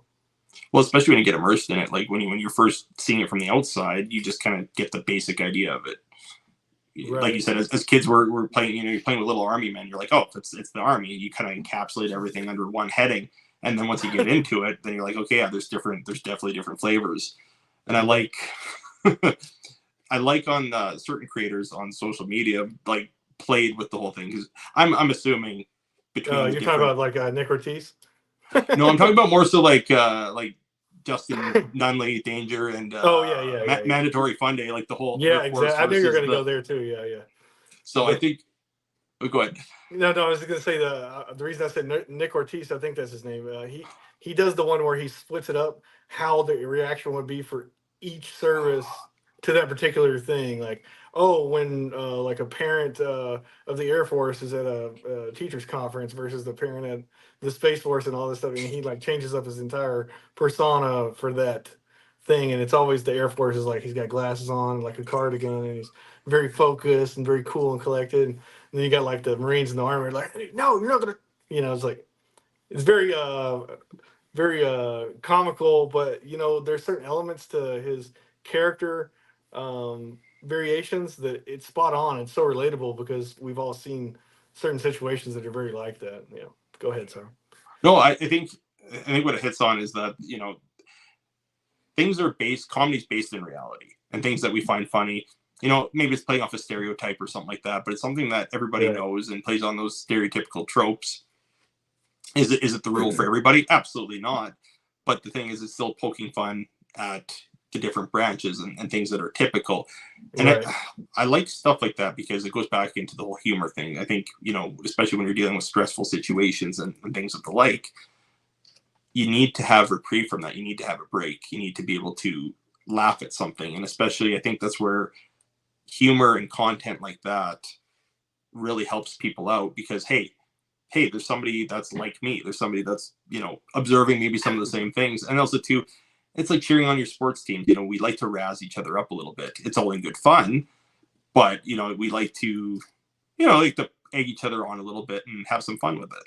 Yeah, and sometimes from an outside perspective, you're like, oh, I don't think the Army likes the Marines. Yeah, we do. It's all in good fun because we're part of the same bigger picture, and so we identify and understand. Yeah, we get it, and once you get it, then it's just kind of like you said, it's a part of the camaraderie aspect to everything. Yeah, we poke fun at each other, but you have to have opportunity to decompress, especially after you go through, tough times or tough situations, or, I'm trying to relate to what you do is like emergencies and or fires or whatever. You have to be able to take your work seriously, but also be able to decompress and go back and review things and be able to, oh man, that sucked, but we made it through, and kind of understand it, but also be able to laugh at yourself. It's like, man, that was funny. I can't believe we sat out there for 9 hours when we could have left in three. It's like, oh, you know, We deal with some traumatic stuff and things are heavy and life is heavy, especially like I said, whether you're, dealing with, especially, going on deployments overseas, doing military stuff where you're in active combat zones and just dealing with some of the things that you're having to deal with. And on the emergency side of things, like just some of the stuff we have to see and deal with, is it all right, the time? But not necessarily. But there are things that happen, and how do you cope with it after the fact? And it goes back to that whole thing of, yeah, you have to be able to decompress, but also too, who are you decompressing with? Because I feel if we can talk to somebody who's around us who shared experiences, same thing. Like I can go home and talk to my, I can talk to my family about certain things, but there's certain things that I don't want to because they have no context on it. They don't, and I don't want to like give them that vicarious trauma through it. right. So for me, it's a thing of, and I've told a lot of our newer recruits at the fire hall that find the person you vibe with, find the person you get along with. We have people that are like kind of not in charge, but we got people that are part of our critical incident stress management team. That's what they do. They come in after we are on a call with fatal or something that's very taxing on our mental health, and they come in and they kind of debrief and then be like, okay, it's normal to feel this way. We're gonna check up on you. But sometimes people don't feel comfortable talking to these members because they don't really interact with them. So if you can find somebody that you work with quite frequently, or is just somebody you get along with and can have normal conversations, whether you're laughing at memes together or something to that effect, Right. playing basketball, you find somebody that you're having fun with, and that's where like that humor aspect rolls into it. Is if you can share that laugh together, then it's also a bonding moment for when you get into those tough scenarios. And furthermore, I'd even add, if you got to go, talk to the boss about something, they're the battle buddy that you go to and say, hey, I got to go talk to chief about so and so. What's your take on this, and how do you think I should present this? Because I don't want it to come across, in certain ways. I don't want to come across whiny or bitching, but I want to correct this behavior and or action or whatever. And those are the types of people that you find that are to your left and right that you trust enough to go ask them their perspective before kind of vet the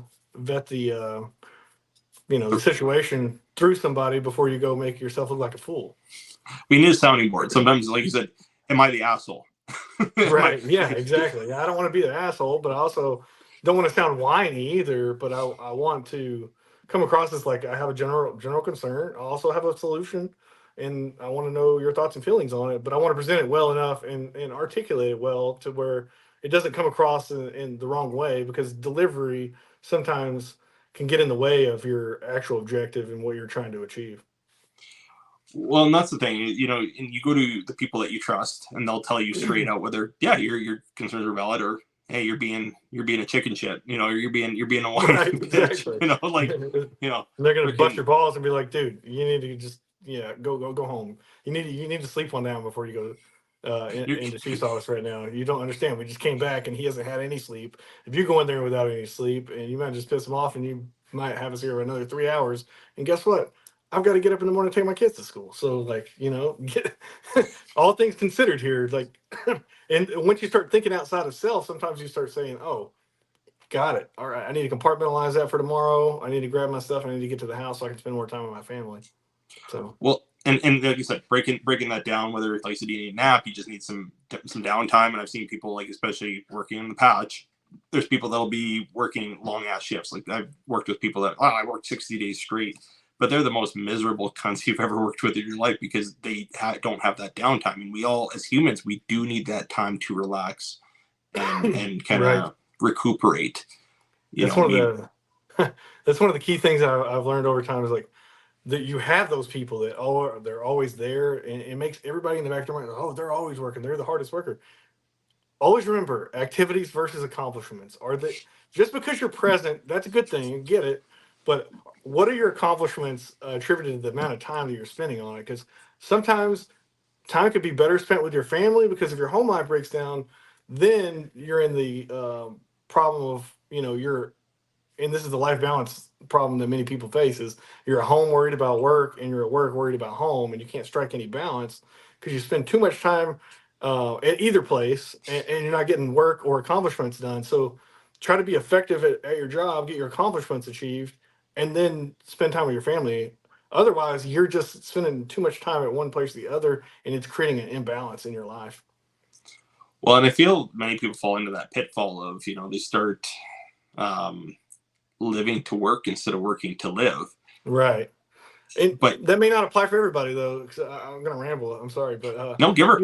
if you're on hours, I get it. You got to be there between a certain amount of hours. But if you're on salary and you accomplish all of the stuff that you needed to accomplish effectively, and it's complete, and you didn't cut a bunch of corners, or leave it for somebody else to do, then you need to change change change and go home and spend time with your family. There's no reason to stay at work way past when everybody else is already home with their families. At that point, maybe there is a family breakdown, and there's a reason you're staying at work to avoid something. And I've seen that too. Actually, Right. Like been burnout. Yeah, burnout happens too. I've been guilty of that myself. I used to immerse myself in work, and it's something I inherited from my dad because he did the same damn thing. Uh, Right. I think I remember, yeah, there was a conversation between, I think it was my grandpa and my dad that my mom told me about, where it was, he's like, well, I don't mind working. And he's like, yeah, but you don't mind working, but you got a family at home to take care of. And Right. I find that kind of goes back into the stress. And when things aren't, when you're not okay, and especially as men, we don't like to talk about our problems and our issues. We like to bottle that shit up, and it's like, I'm just gonna go do something to not deal with the things. I call it retreating to the cave. That's what we do. We retreat. We find a hobby, or maybe just a quiet place, and we're just thinking of how to create balance. And too much time spent in the cave, retreating to the cave, can cause another stressor that you didn't realize, or your spouse or significant other or whatever may think that you're not really at work or doing something else. You know what I mean? There's always these questions of things like that happen in real world, and we just Well, don't, we bottle things up, and that's what happens. And when that happens, one or two things: either you're going to eventually have a health issue that it's going to be related to, because now you're stewing on it and it's causing health issues, or you're going to wait until it's too late, and you didn't get the help in time. And or I'm not trying to go down that path, but you know what I'm saying. Like it could cause multiple stressors that could lead to health problems, and/or your own mental health can suffer to where you completely lose balance of everything, and then you're not effective in any of those lanes, so to speak. well, and I think, speaking openly about that too. And one nice thing about doing a podcast versus being on a TikTok live is, yeah, we can talk a little bit more openly. I know we've kind of inherited that way, where we filter ourselves just based because there's certain things we can't talk about or we can't say. And yeah, you either hold that stuff in to the point where you're not well because, yeah, like you said, you're always got that pit in your stomach, and then you got ulcers, or you got things that are related to that stress, or your heart's going all wonky, or you're Right. putting on a bunch of body fat because of all the extreme levels of cortisol, or you get to that point where you just cannot take it anymore. And looking down the barrel of a rifle and taking yourself out seemed like the better option than actually going out and getting that help. And that's why, like, a big part of my platform, and one thing I'm very adamant on, is talking to people. And that's why I've done content, and that's why it's a prevailing theme in this podcast as well. I feel like every episode I've touched on the mental health aspect of things, because it is a huge important thing. I Oh, want to ensure that people take that time to self-reflect and go, shit, I'm not doing it. Like, you might not tell to anybody, but when you're sitting there by yourself and you're like, shit, you're doing your own self-evaluation, and you're telling yourself you're okay, and it's like, fuck, I'm not okay. That's the time where it's like, hey, reach out to somebody, talk to somebody before you make a choice that you can't come back from. yeah, I have personal experience in that myself. I mean, as far as bottling things up and feeling alone, like I can't go to anybody or whatever. But then once you develop friendships and stuff, and you start talking things, it relieves enough stress to where you can start kind of making yourself a plan to handle each of those things. And I've even stopped TikTok lives because I've had veteran people reach out to me and like, hey, I'm going through this or that and the other thing, and I'm not going to talk anything specific because out of respect for anybody Yeah, else. But no, absolutely. I stopped it, and one of my approaches to helping people solve, life is all right. Let's basically drop everything. Let's make a bucket for every aspect that you're dealing with right now, all your stressors. So each stressor has its own bucket, and then we can start talking about these buckets in detail of how we're going to solve that bucket, so where it's no longer one of the big rocks, that you're trying to solve, big pieces, larger pieces of the puzzle. And it helps them start to compartmentalize things, and it takes the stress off of them because they're looking at everything like they're about to climb Mount Everest, Hmm. without the proper equipment. And once you start breaking things down to smaller chunks, then people are able to say, oh, I never thought about that. Oh, I can get help doing this. Or yeah, there's organizations out there designed specifically if you're in the military to, get help in this area, or you might need financial assistance for this, or you might need to talk to a counselor, a marriage counselor, or you know maybe you need some help in some area of your life that you don't know how to get help for. If you start breaking it down, there's, even if I don't have all the answers, because I'm not one of those people that always has all the answers. But once we start talking about those, then we'll develop a plan of how to, mitigate and or solve your problem that's weighing on you so heavily that you didn't want to talk about it to anybody else. So I'm a huge advocate myself for, um, you know, not only being able to talk to people and be approachable in that, but also to know that I don't have all the answers, and I'm willing to have other people that may have an answer for that particular aspect of it. I think the most important thing is opening up that conversation, because I've had that conversation with, like I said, our rookie firefighters, and even just some of our more experienced firefighters. Is that, like I said, find the person you feel comfortable talking to. Now, yeah, like you said, I might not have all the answers. I'm not a psychologist. I'm not a therapist. I'm none of those things. But I can be kind of the sounding board. Maybe you just need to vent. Maybe it's just thing of like, okay, I need to get some stuff off my chest, and I feel a lot better. Or maybe it's one of those things where as they start talking, and then you start picking up, being like, no, this is maybe the time where you should actually book an appointment and try to take that Right. next step to better yourself, or your mental health, or whatever it may be. And it's, yeah, especially in those crisis situations, it's very important to not claim to do everything. You have to be, you have to say, okay, you know what your limitations are. And I feel at that point, most people respect that. They just kind of want that honest feedback to know that, hey, somebody's Right. listening. Right. Yeah. And also, if you start paying attention, through life experiences, we gain a whole lot of knowledge on different things. Look at how people live. Like if they're your friend and you see them in their house, or you go into their house and all of a sudden there's a bunch of extra things around the house like trash, or they're not really picking up after themselves, or you notice that their habits have changed, or their demeanor, they look really tired, like are you staying up late at night, or you must have been on TikTok all night. No, I'm just joking.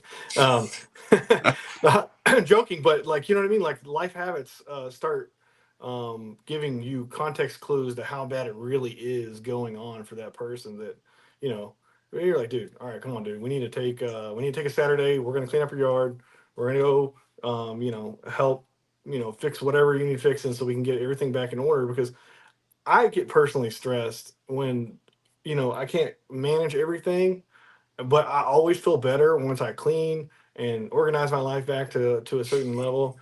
My laundry's done, things like that, to where then I feel like I can, focus on other things. But when everything's kind of not right in my foxhole, then I struggle with trying to balance everything out. So I'm trying to get to that I point, I guess you I can I get that struggle too. As a, like, say. even before we started recording, I'm looking at this pile of laundry that I pulled out of the dryer before we went out. My plan was to fold it. I will be after we're done, but that was the Right. big, like. But I get it, because we have all these little things, and then you kind of, you get stuck in the whole, you know, I'm gonna grab this. Oh, I'm gonna grab. Oh, but you don't know where to begin. And I And then found you like, get a text message, oh, did you? And then you forget, and then it's got to come back to it. So well, it's and kind of a that's struggle.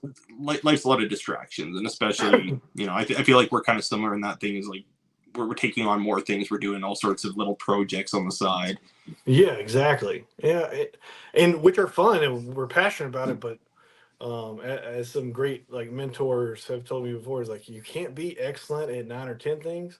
Maybe you need to break your list down to maybe being really, really good at like 3 or 4 or maybe 5, but don't try to spread yourself so thin that you can't accomplish everything that you're aiming for, you know. So sometimes you gotta take a step back and maybe address how many tasks you got to complete, or how many projects you're going to do, and maybe give yourself some more time on some of them, and limit your focus for now just on these until you get into a better outlook mindset and less stress. So it could be a struggle, and I think sometimes we do mount ourselves up with too much. Well, I think that's good advice for anyone, who's either just starting out on their content creation journey, as well as that we feel pressured because, once again, I've got caught up in it too. And mine actually goes to a few things. Like when I got onto social media, I I did a whole like paradigm shift. I went from like immersing myself in work, then I immersed myself into TikTok. Like I spent an ungodly amount of time live. I Like did I too. was living and breathing fucking TikTok. And Every actually, night, like 4 to 6 hours, I was live or more. And then when my kids visit their mom, I'm like, oh, I got the weekend to myself. Here I am on TikTok live for 12 hours. Like, are you kidding me? Like, I well, don't really binge on it like that anymore. I just kind of took a step back after I had a significant family member. My grandmother passed away last year, and I was like, sorry to hear that. yeah, it was tough, and she was my closest family member, so it's basically like I lost somebody that I could go to in times of stress and just have a conversation and get that life experience. She's 90 years old. She's 50 years older than me. She has that much more life experience than I did. But you take a step back and you realize it's okay to take breaks. Hmm. Like don't have to run at um, a breakneck pace. It's not a sprint; it's a marathon. Like we'll still get to the end of the race. We'll still get some content out there. But do I need to spend this amount of time on it? Maybe not. Maybe spread it out a little bit more. Take some breaks every now and then. Take care of self. It's the whole oxygen mask on the airplane scenario, and I know you know this very well, especially being a fireman. Is that you can't help anybody else if you can't breathe. So you got to have your equipment on first before you can help anybody else get their oxygen and breathe. So that's the thing is make sure you give yourself some oxygen and take care of yourself, take care of your mental health, take care of your own well-being, and then go back at it again. Maybe you'll have a fresh approach, or maybe your content changes a little bit and it's maybe even funnier because now you're fresh and not kind of burned out on it. Well, and I think we compare ourselves. We're guilty of comparing ourselves with everybody else, and we want it. It's funny. I think of viral videos. Everybody wants it until you get it, and then it's like I think it's one of those things. Everybody wants to blow up. Everybody wants to be known for something. But like we mentioned earlier, like I said, you can make one video and it could absolutely blow everything up for you. But then that's all they know you for, and you kind of enter in that dangerous territory because I don't know if you're a Simpsons fan, but I think back to like Bart with the "I didn't do it" boy, and he was known for that one tagline, and that's all people wanted to hear from him. And I feel like that's Right. where many people who have become memeified, and like I said, I'm going to pick on the It's most like that recent one. the Bart Bart Simpson, the character, I can't even remember his name. The little kid on the bus, he's like, I'm in danger. It's like Oh, that. Ralph, Yeah, Ralph. Like that's what he's known for. He doesn't really do a whole lot of other things besides that one kind of tagline. that and Super I think. Nintendo Chalmers. What do you call the superintendent Super Nintendo? That was a good one. That's funny. But people get caught up into, like I said, they get caught with those taglines, and sometimes, like you said, you got to just take that break, take a breath, and be like, okay, well, I'm going to come back with. You need to recharge. Like nobody is working at that pace, and where you go online, everyone's like, oh, you got to be pumping out a video a day. And I remember when I first got on TikTok, It's it like was like 3 to 5 videos a day. 3 to 5 videos a day, and I'm like, this is messed up. And then you just honestly, you just play around with it. And I, like we mentioned at the beginning of the podcast, like different platforms love different things and play with things. The biggest thing I always tell people: make content you are proud of, because whether it hits or it doesn't, if you can sit there and have fun, there's many times I'll sit there and I'll rewatch some of my old TikToks because I think it's fucking hilarious. Right. Right. Yeah. If you are proud of the work you put into something, whether it takes off or whether it doesn't, it's one of those things that you're proud of. You did some good work into it, and even I'll pick on this podcast here. whether 5 people or 500 people watch this episode, we still had a great conversation. We still talked about a lot of things. And at the end of the day, that's the big thing for me is, hey, we have a cool conversation. And if that's all we end up with at the end of it, it's still a good evening spent. Right on. Yeah, I don't think we're either one of us are sitting here talking, thinking, "Oh, this is gonna hit big." No, this is just us getting on here, spending time getting to know each other, talking about some familiar topics, different experiences, and then like the whole crossroads for all of it. It's another avenue of approach for content creation, and I'm also in the learning process for the podcast. So I think it's a great thing. Yeah. And then once we end it, I'm going to be like, damn. Hopefully, I wasn't too blabby or I didn't ramble too much. You start thinking of like that.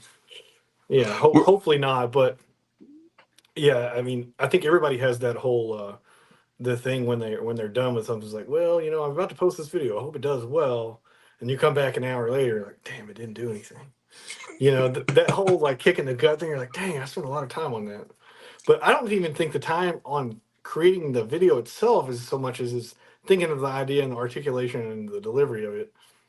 Well, That we're takes a lot proud. more time.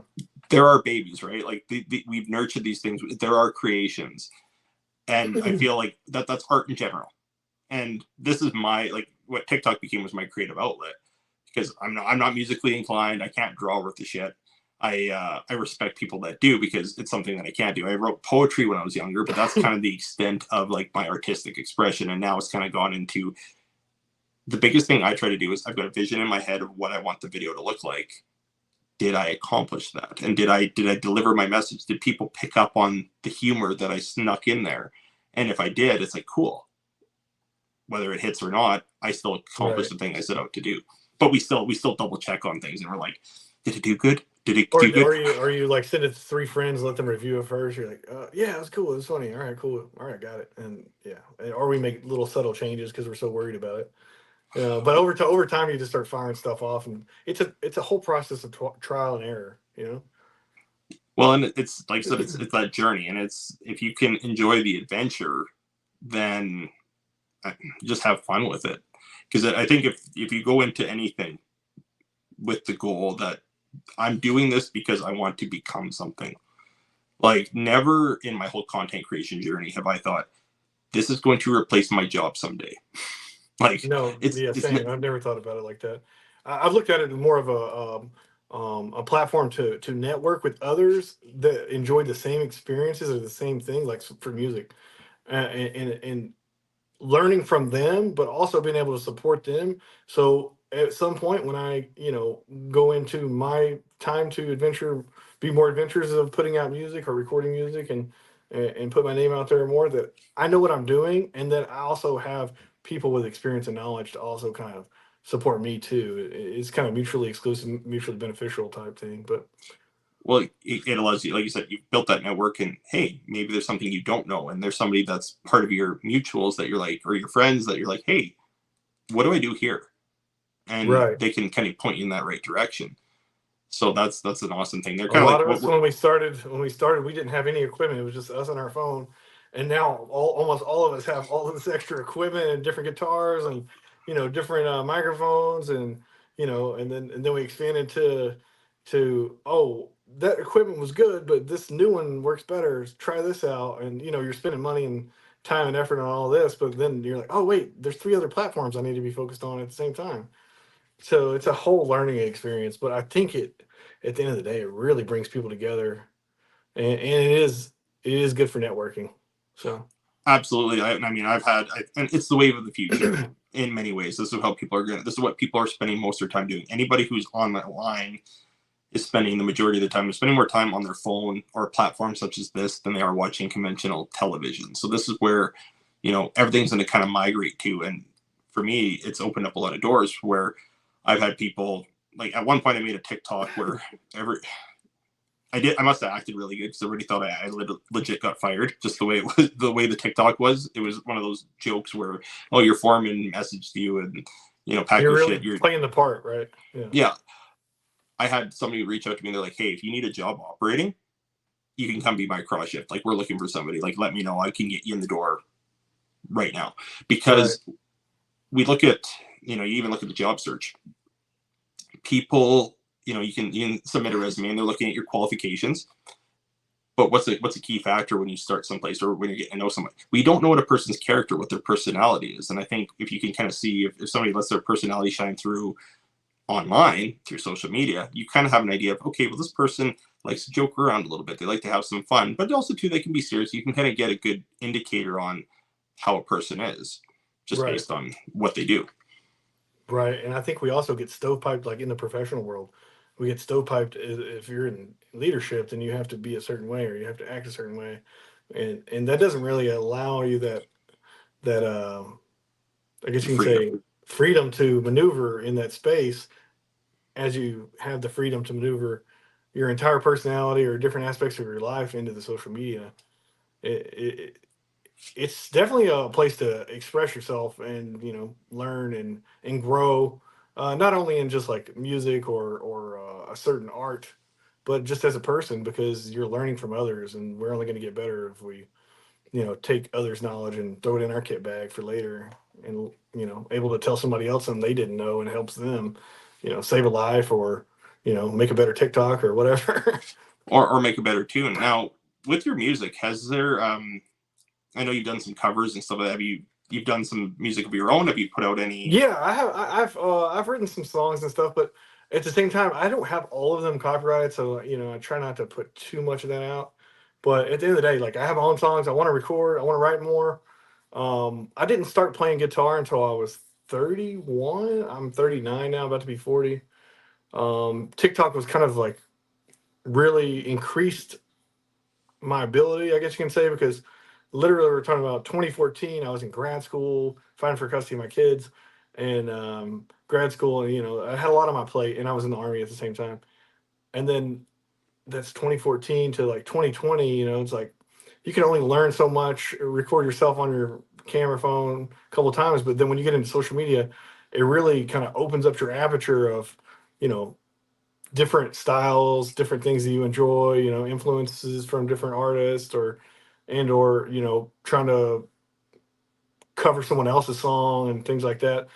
Maybe not the old songs, the same five songs that you grew up listening to, but like really expand your knowledge base on playing songs from different genres or trying something else. I think the world is your oyster, but like right now, I guess you could say that I want to do more, but also I'm in the middle of about to be in the middle of a career change. I'm a full time dad. I've been in the army for 17 years, so family situations and life situations kind of have a whole lot of they kind of dictate which path they're going to go and how much time commitment you can make Well, to certain things. So it's like the statement you said earlier about the whole.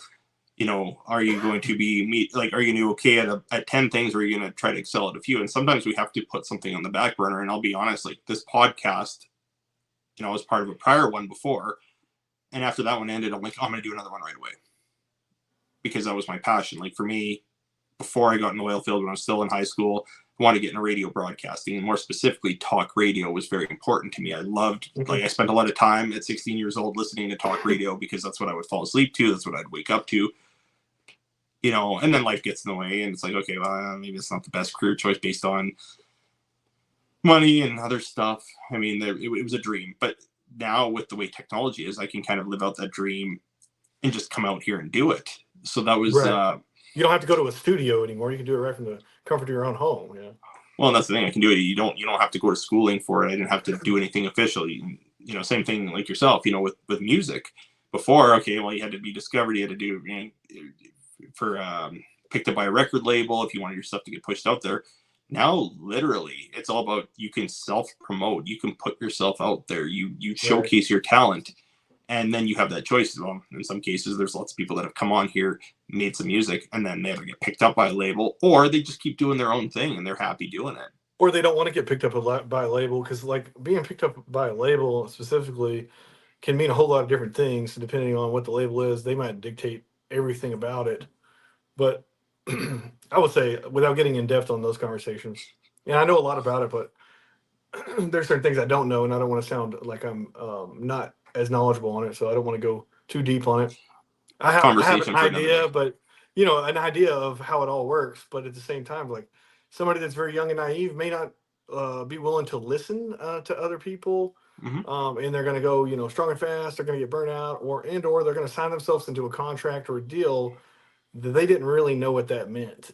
Because a lot of times record labels are going to own your masters and your music until you get through uh, paying them back for all of the stuff that they fronted the money on and things like that. So it's uh, it's worth going through and learning a whole bunch of stuff and being somewhat knowledgeable on things than it is ever going into something naive and green and at face value having to restart a whole bunch of times because you made some bad business decisions. Because at the end of the day, like if you're going into music as a profession, like it's a business, and Hmm. not everybody is really your buddy. You know what I mean? So you got to be careful, because you could find yourself in a whole world of hurt if you sign the wrong deal and you're not really in control of things the way you thought you were going to be in control of them. I guess Well, and that's the that's best also, way to kind of summarize. But it's also the thing too is why is the person doing it? Now, I think if people have a talent, they that's what they want to do, and I think that's kind of the dream. But at the same time, too, the minute you make your hobby a career, it's no longer your hobby. that's And true. so when I heard that, somebody actually was another big creator on TikTok. Well, I'm sure it's been said a few times, but that Thorin Bradley, the axe chopping guy, the wood chopping guy, Oh yeah, gotcha. Yeah, he said that in one of his videos, and it made sense because the thing, as soon as your passion becomes your job, or your hobby becomes your job, now you got to find something else because you need something else to work on as your downtime. So even for myself, the fact that I can come on this podcast, I'm trying to be consistent, release an episode every Tuesday. But here's the thing: if something happens, and even too, I released the first episode, and then the second week I didn't do anything, and then I finally, like 2 weeks later, then episode 2 came out, and then I've been consistent from there. Now, if this was my career, if this was my job, you're not missing anything. You have to be on that strict deadline because that's your livelihood. But at least now I can just kind of come on, do what I want to do, and you have fun with it. And people need to make that decision, whether it be content creation, music's another prime example. Is it something that a person wants to take and turn into their main thing, or is it just something that, hey, I want to share my gift with the world, and if it gives me some exposure to share my music with other people, maybe go play some gigs, I'm happy with that too. right. Yeah, it is what you make it. Sometimes you just go at it humbly and enjoy the experience, and sometimes it leads somewhere, and sometimes it just maintains itself, and that is your outlet, like you were saying. So I don't know what my outlook is on it right now. I just know that I am more apt to try to stay grounded, strike a life balance, and be a good dad, number one, and then two, take one day at a time and not get too stressed out. Because the older we get, the more health issues and stress is not a good thing. So I don't want to leave this world or leave my kids sooner than I have to by being too stressed out about everything in life. I'm trying not to get to that point, but I definitely enjoy music. I enjoy friends. I enjoy a bunch of different things. I'm passionate about a whole lot of stuff, especially laughing and joking around. But like at first, like when I first got the Kermit puppet, I was like, "Oh, I'm gonna take my old backup account. I'm gonna I'm gonna make this." I had one viral video, and then I posted some other stuff. But then life kind of got in the way, and I was like, I'll post when I can." That became the back burner thing. But I'm like, I still want to do it, but there's got to be time division. I've got to basically kind of plan out content for that if I'm going to do it, because I don't even have enough time to do the lives like I used to do, just singing and stuff like that. But I also want to have fun while doing it as well. Well, So and that's the balance, and that's something that I have a hard time too, because sometimes I feel stressed out. It's like, shit, I didn't make a video today, or I who cares? Like I'm trying to get that nonchalant attitude. I'm trying to get to that still be somewhat consistent, but at the same time too, I don't want to put so much pressure on myself on something that is effectively a hobby. But I think once again it goes back into psychology, and the dopamine hits, and we're like, oh well, maybe if I do this while this is trending, it'll blow up, and then I'll get a whole bunch more followers, and then that'll give me more exposure. My other videos will do good.